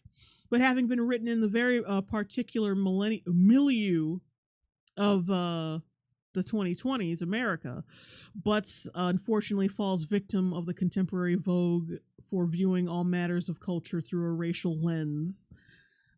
No, like I said, it's just you. The result is a work that not only flatters the butt figuratively, but makes the book feel ultimately less like an anthropological study and more like an entry into the crowded genre of works which serve to stroke the white liberal guilt of the NPR tote bag set. Well, at least you're being honest. The concept of cultural appropriation has always struck me as both fundamentally misguided and historically illiterate, arising from a studied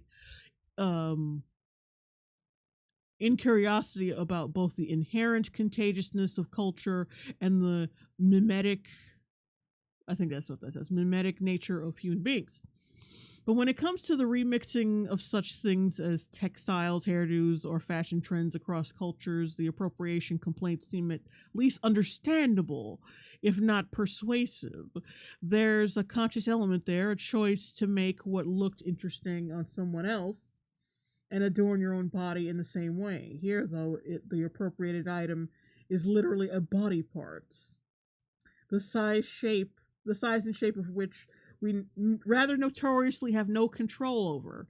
Yet Radke employs more or less the same argument to stigmatize the appropriation of butts as is often made about dreadlocks or bindis. So we're already starting out assigning big asses to non-white women.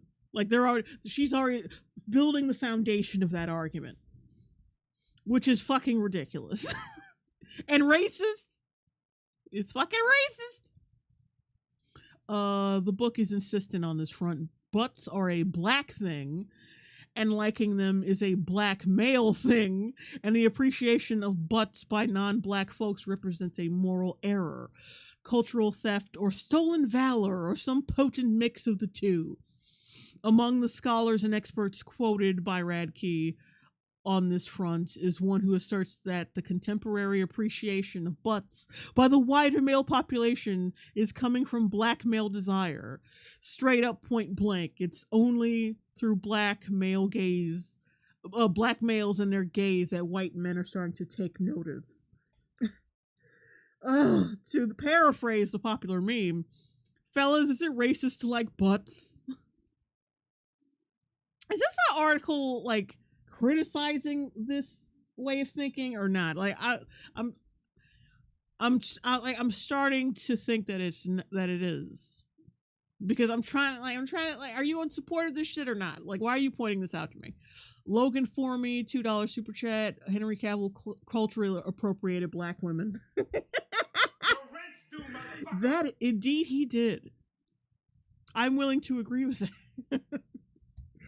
Perhaps, needless to say, a wealth of cultural artifacts, from the aforementioned Venus sculpture to the works of Peter Paul Rubens to certain show tunes of the 70s. Belly, the notion that white guys were oblivious to the existence of butts until black men made it cool to notice them. But the cultural legacy of the butt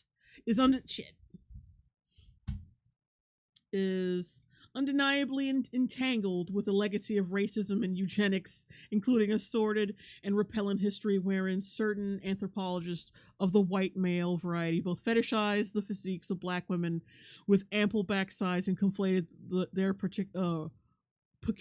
peculiarities with savagery and promiscuity. Okay, so you are saying that it's racist. Okay. Just wanted to be fucking clear. Like, I love how she sets it up like, the liberal tote bag people, but then she's literally is that fucking person, because she's saying, they didn't think it was cool when black men pointed out. They've always been sexualizing and racist to black women. They've been like, what the fuck are you talking about? So now, like, yeah, it's the thing that, white men have always been like oppressing black women. Like the ones now, like the white men that you see every day, they've been oppressing black women since slavery times. This delusional bullshit. Most prominent in this history is the case of Sarah Bartman, to whom Radke devotes an entire chapter plus countless references. Bartman was a member of the Kyoki tribe,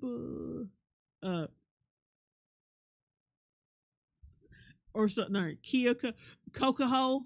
I'm gonna say Kokoho, the Kokoho tribe in South Africa, who in the early 1800s was coerced into traveling to Europe and participating in a freak show style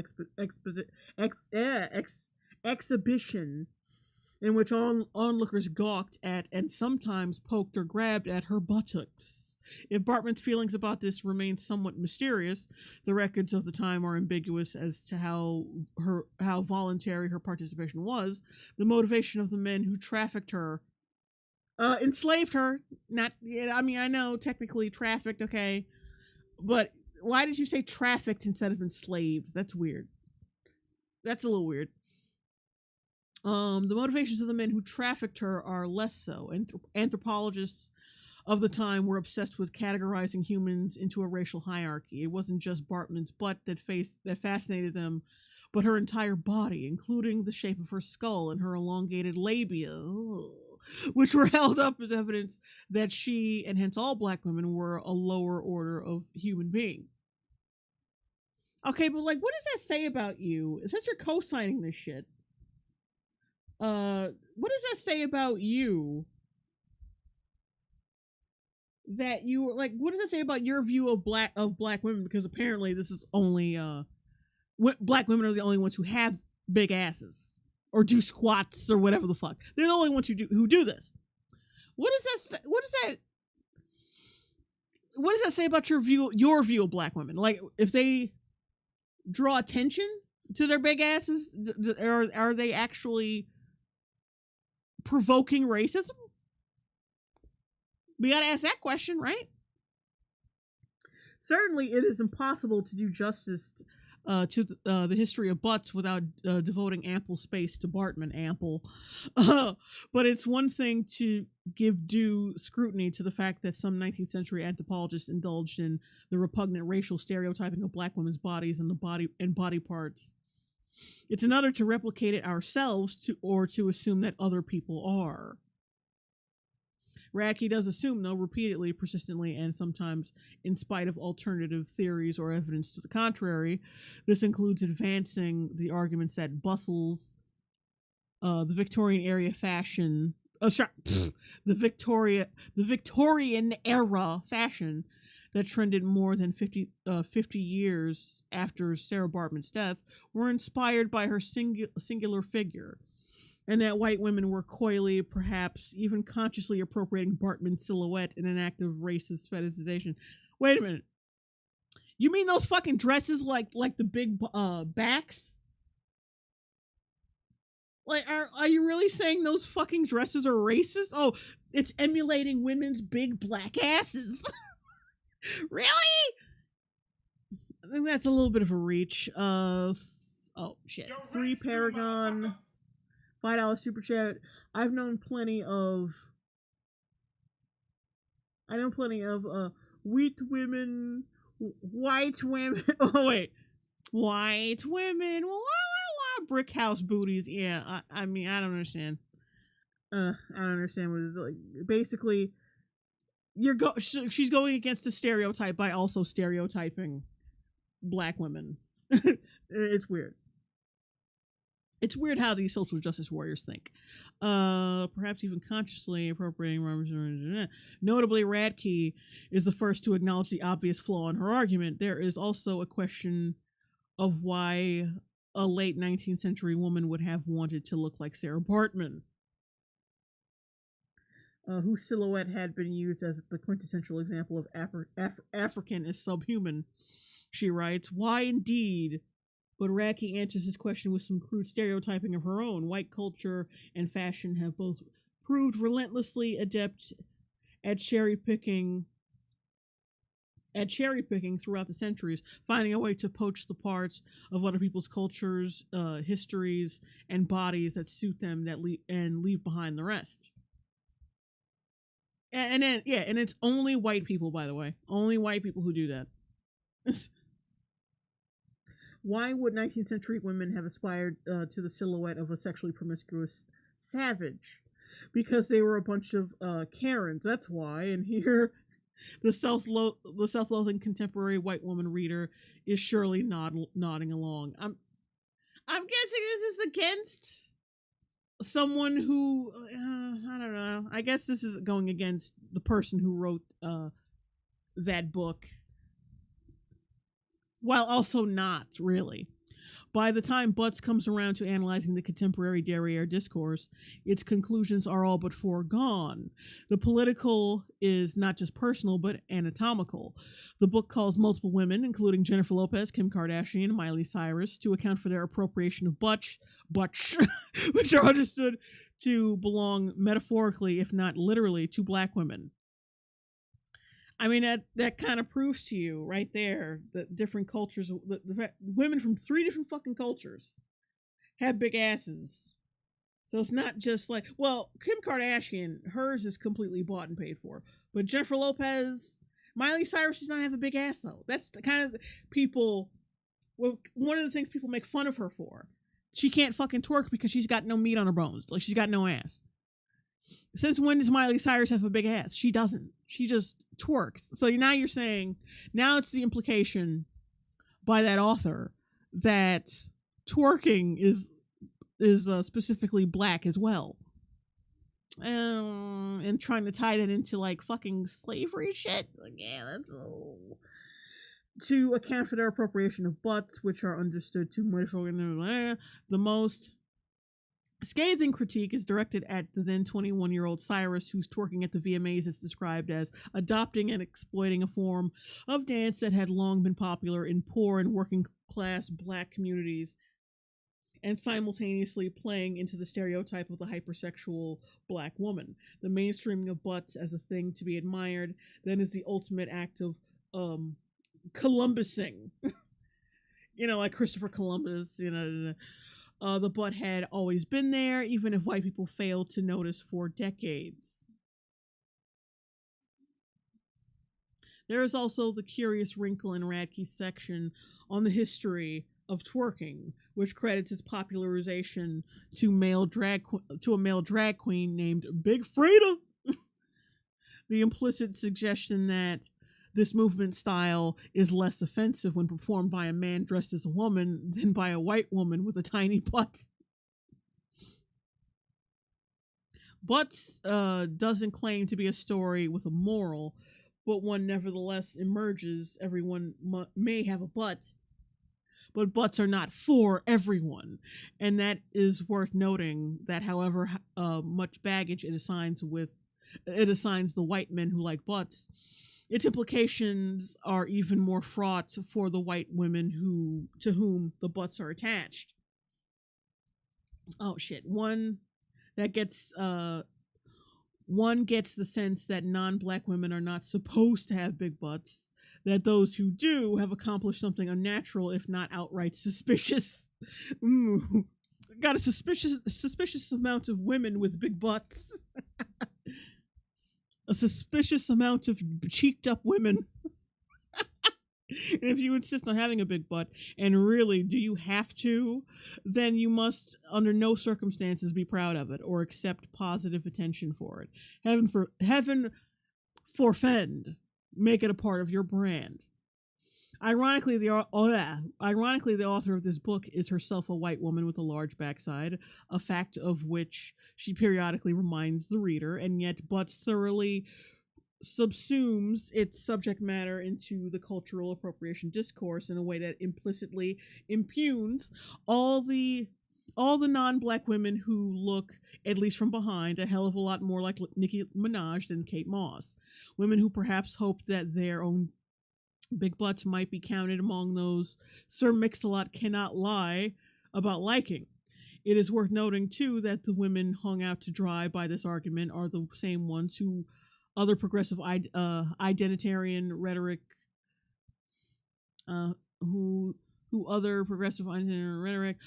almost unfavorably fails to account for. The more it indulges in the archetype of the assless, willowy white woman, the more Butts excludes from its imagination the poor working class, whose butts, along with everyone else, tend to be bigger. It fails to account for those from ethnic backgrounds where a bigger butt, or as one of my Jewish great-grandmothers might have said, a nice round tuchus is the norm. All told, Butts offers an interesting, if somewhat monomaniacal look back at the cultural history of the derriere, but as for how to view our backsides moving forward, especially if you happen to be a woman in possession of a big butt yourself, the book finds itself at something of a loss. Those in search of body positivity will not find it here. Radke is firm on this front, that white women who embrace their big butts are guilty of what Toni Morrison called playing in the dark, dabbling thoughtlessly with a culture and aesthetic, a physique that doesn't really belong to them. The best these women can hope for, it seems, is to look at their bodies the way Radke does in the final pages, with a sort of resigned acceptance. Her butt, she says, is just a fact. On the one hand, damn it, this is better than explicitly instructing women to feel ashamed of their bodies, although implicitly one gets the sense that shame is preferable to the confident twerking alternative. But after 200 pages of narrative about the political, sexual, cultural, historical baggage with which the butt is laden, it feels a bit empty, like a cop-out. It could even be said, not by me, but by someone, not by me, that butts has a hole in it. So, yeah, she does, like, agree, but this writer of this article does agree. But it's like, the writer wasn't definitive. You should have definitely told women to be ashamed of their bodies. I think you could have went harder on the social justice warrior bullshit. But also not fully committing to it, because as much as she likes to criticize the author of that book for not fully go full bore on the progressive bullshit, she doesn't really do it either. Doesn't really do it either. All right, this is one thing, this little thing that I want to talk about. It's this is tweet I found that I just thought it'd be fun to talk shit about in the last little bits of the stream before I have to go eat something because I am starving right now. And it's this tweet. Yeah, apparently this is a red flag bingo for men from some women from some women only social media group. So basically women listing their red flags in men. Hang on a second. Let's turn this off. And some of them, excuse me, are suspicious to say the least. Red flag bingo. Shorts, which is like, a red flag for what? Him being short? That's what, even the first one is fucking ridiculous. So a red flag in a man is being short. A red flag for what? He's short. That's it. It's just a red flag for him being short. It's a sign of him being short. That's it. 3 Paragon, $5 super chat. This is why classic Lara Croft Tomb Raider is so demonized, sadly. Has a desktop PC. I have a fucking desktop PC. Like, what is that? What? Yeah, I know what that means. It's a red flag because that means he games. And if he games, that means he's not paying attention to me. Which is a red flag. Or he could just like using PCs. Because a lot of people do that nowadays. No, or an inactive social media. If anything, that is a good sign. That is a white flag. Or a blue flag. What's the opposite of a fucking red flag? But anyway, that's a good sign. That means he's not... See, all of these secretly mean something very insidious in the toxic female mind. When she says a red flag in a man is that he has no social media presence, that means she's really bummed out that she can't demonize him and put all their business out on social media and humiliate him because he does not have the same value. He does not put the same value on social media that she does. That's what that means. She's one of them hoes that likes to put all your business on the fucking internet. And the fact that she can't see it and she can't get to him and like get on his Instagram like, look at what you said. She can't do that. It kind of pisses her off. I'm saying a bunch of toxic women came up with this shit. I can guarantee you. Laughs at disabled people naturally, like of course, yeah, that's a little bit more than a red flag. But like, no, we have to specify this. Laughing at a disabled person, how exactly? Were they telling a joke? Were they being an asshole? And then someone made fun of them because they were being an asshole, and then he laughed along with it. Gotta be specific. Racist. Well, yeah. But then you have to think, since these chicks, whatever chicks came up with this, thinks that being short and have a desktop PC and not having a social media presence is a red flag for something. You also have to question them on what they think racism is. Because that can mean fucking anything to them. because they're already kind of like retarded. So you gotta be specific. No Netflix subscription, so she's a consumer on top of everything. Oh god, no Netflix subscription. How come we get Netflix on child? Because I like saving money, honey. Why don't we go out to a real fucking restaurant with the money I saved from not having a fucking streaming service? How about that? Poor hygiene, of course. Okay. Fair. Spends more than 2 hours on the computer.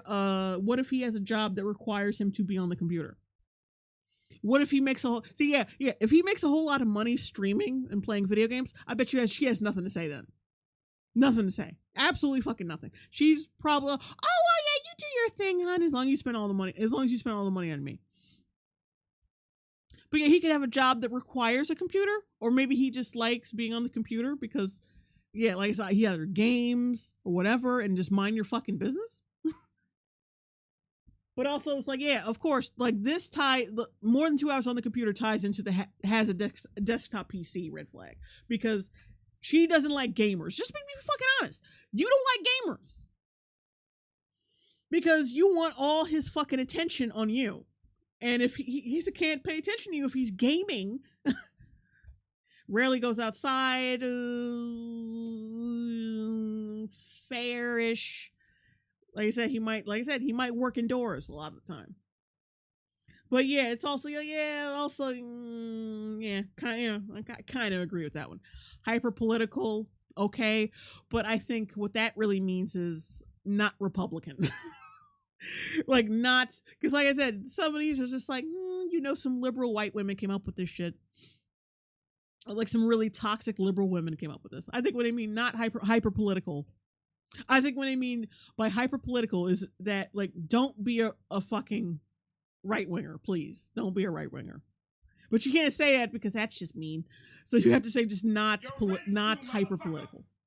3 Paragon, $5 super chat, liberal fear, porn, bingo.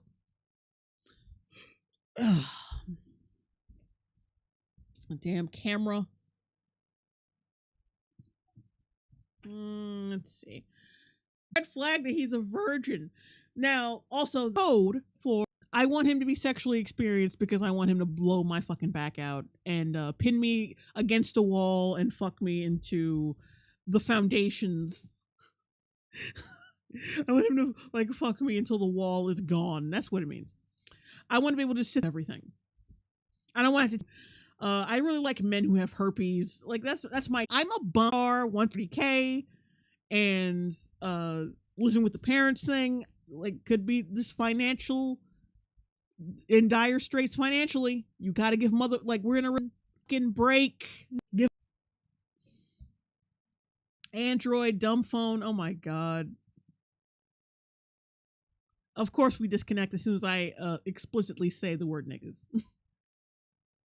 What happened?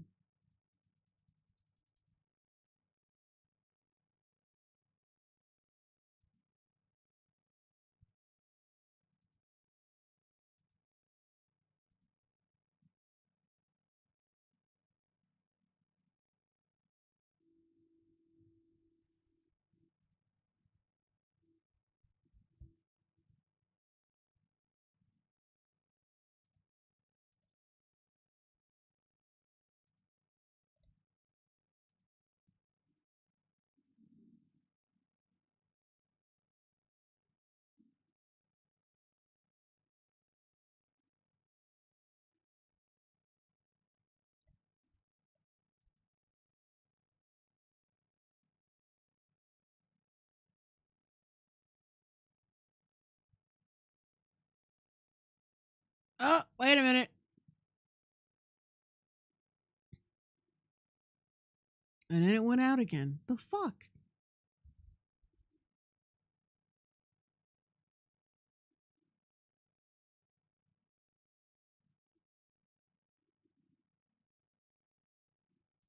I think we're back.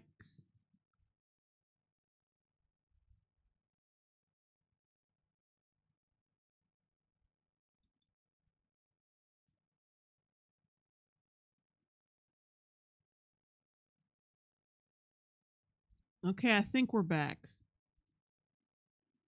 Oh, wait, shit.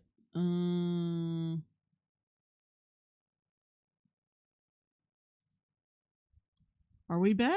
I think we're back. All right, we're back. Oh, and I got a super chat. 3 Paragon, $5 super chat. YouTube is racist. You're messing with my girl, JLongbone. Yeah, you so dirty racist. Yeah, let's get back to this. Let's wrap it up because we're almost done.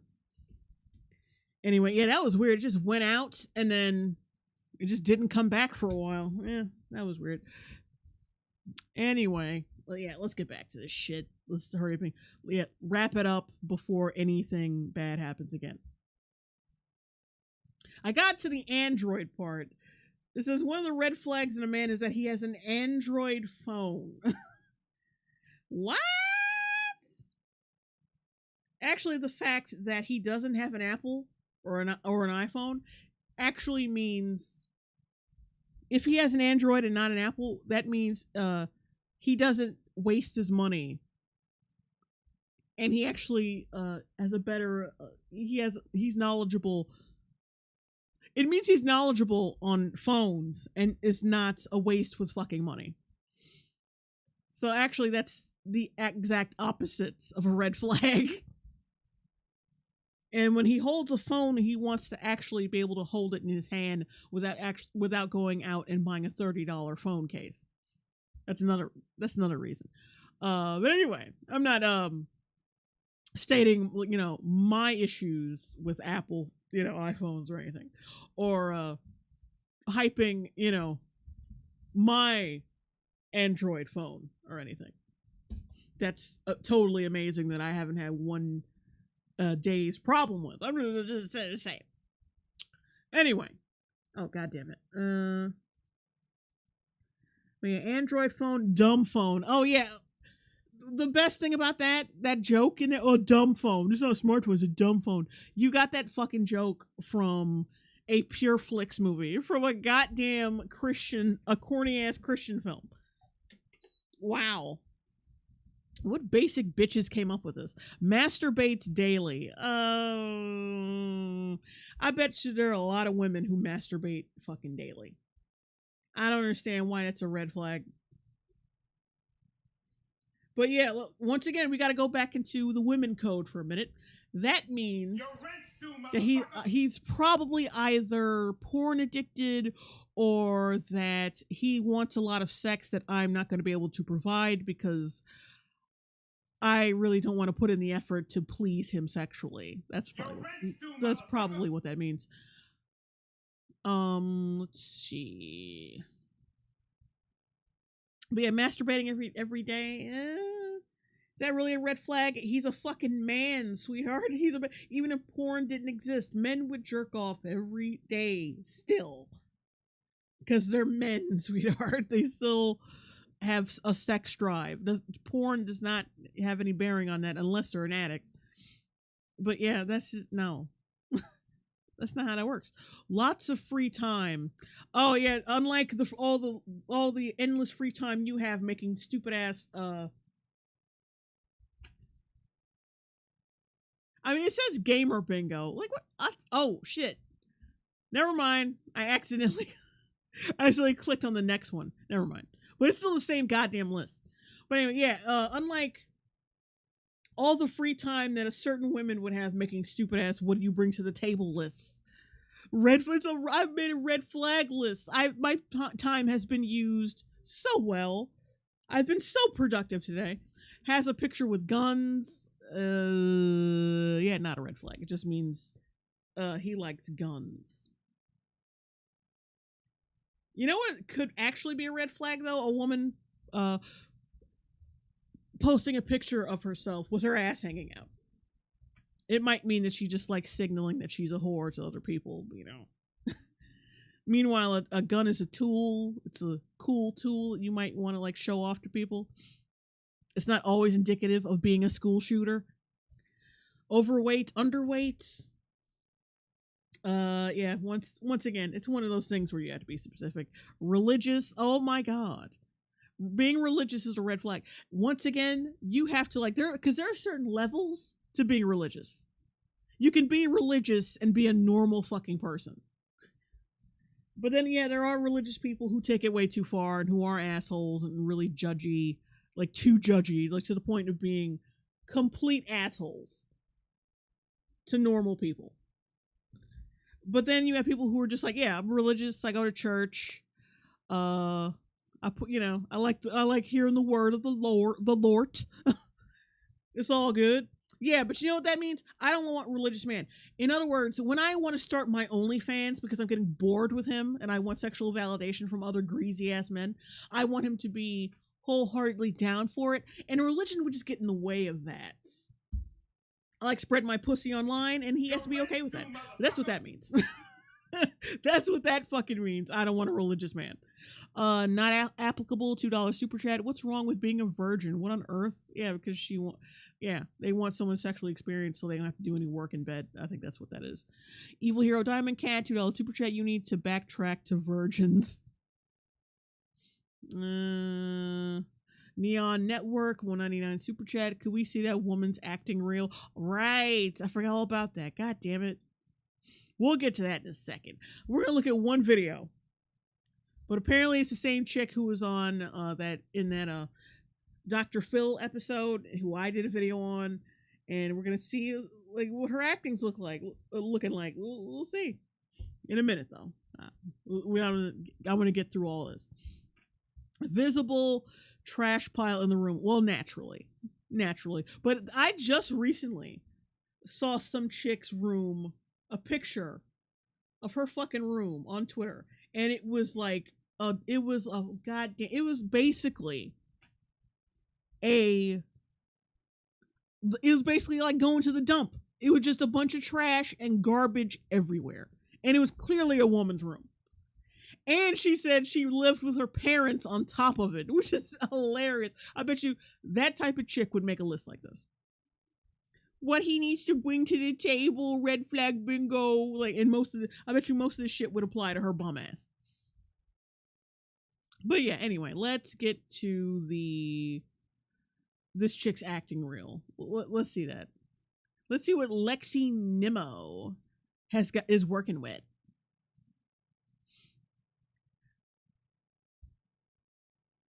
Like I said, I think this is the same chick. Don't hold me to it. Yeah, that's definitely the same chick. She got that lack of chin. She got that no chin. All right, let's rewind. We're going to take a look at this.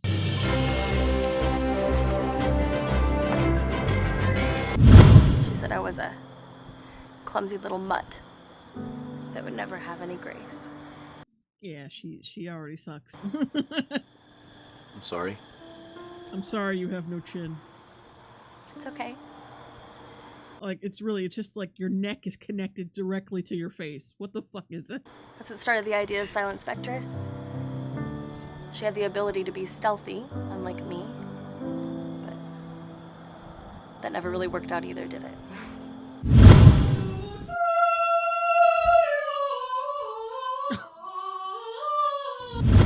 You know who I think did it? You. I'm excited to hear this one. You ate my donuts, bitch. This whole cool guy thing is obviously just an act. And what Megan said is true. You wanted proof that your parents still cared about you, so you set the whole thing up just to scare them. Nigel, I don't want to give up. I don't. Then what do you say? Are you in or are you out? Is she reenacting The Devil Wears Prada? Or, like, what is this? I'm in. I'll do whatever it takes, I swear. Well, if that's the case... Oh no, no. Isn't there a better way? Yeah, she sucks. Jesus. Say it. Say the words. I can't. Please, have mercy. Say it. Say those 3 little words I've been dying to hear since I first met you. Okay, fine. Make me over. Can't you rock you like this? Can't you do what I can do to the... Oh, God. Yeah, it's clear. Ugh. Okay, let's look at this other one. Hang on. What's this working with? Is this the same shit? Can't you rock you like this? twerking doesn't work out, you just whore yourself as like a fat acceptance jackass online. Because the acting shit was not gonna work out for her, clearly.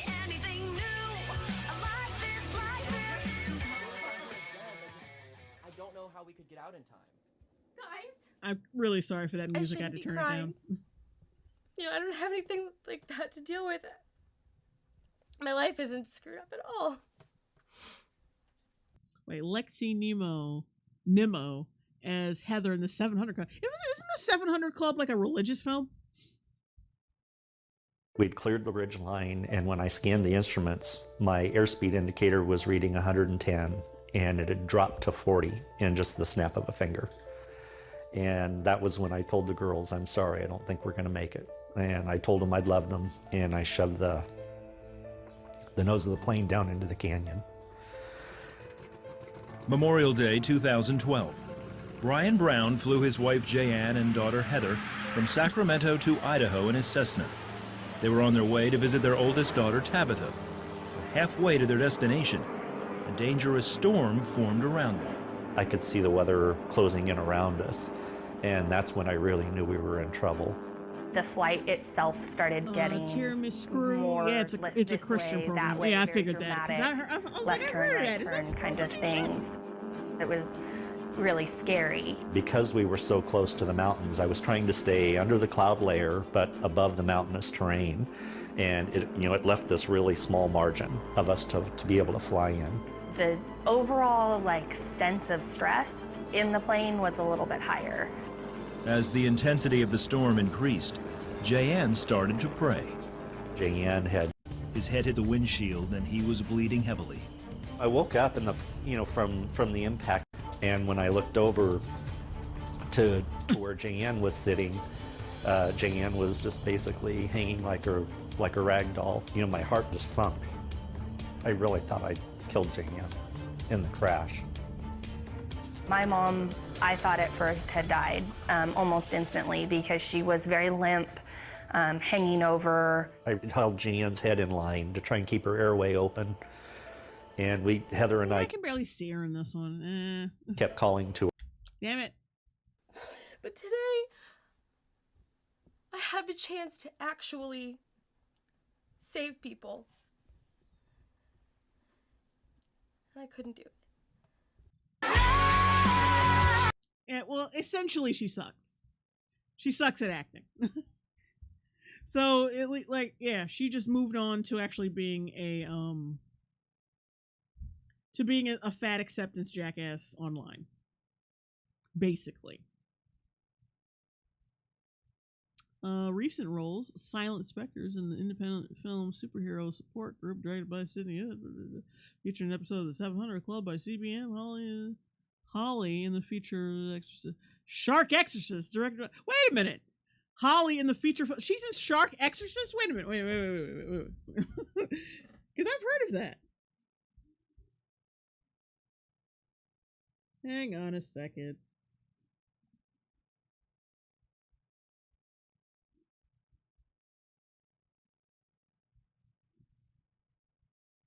Yeah, I heard about this movie.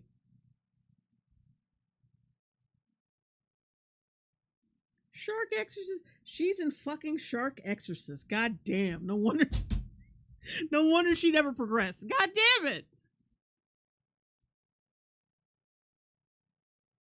Oh yeah, no wonder she's on Instagram pimping out the fat acceptance shit. She got nowhere. Mr. N giggles. You're wrong. Tyler Castro. Wait, no fucking way. Yeah, she's in Shark Exorcist, the movie with the fucking strippers. They get bitten by a shark and then they become shark demon people, whatever. Yeah, so yeah, basically she sucks. Oh, I'm not surprised she's a ball of rage that's pimping out fat acceptance rhetoric. I'm not surprised at all. If this is what we're working with, yeah. Probably came from a religious background and all that shit. Yeah, a lot of canned rage, a lot of bullshit going on in the old head space. Aqua Puppy, Shark Exorcist sounds like something RLM would have had on Best of the Worst. Didn't they review that? reviewed that, right? Shark Exorcist? Hey, hold on. I could have swore they reviewed that. Or was I'm thinking of someone? No, I might be thinking of somebody else, but I could have swore they did. Hang on. It says Shark Exorcist RLM. Let's see if they actually reviewed it. Yeah, they reviewed it. They reviewed it 3 years ago. Hold on. So yeah, we narrowed it down to these three. We probably won't see her in their review, but yeah, they reviewed it.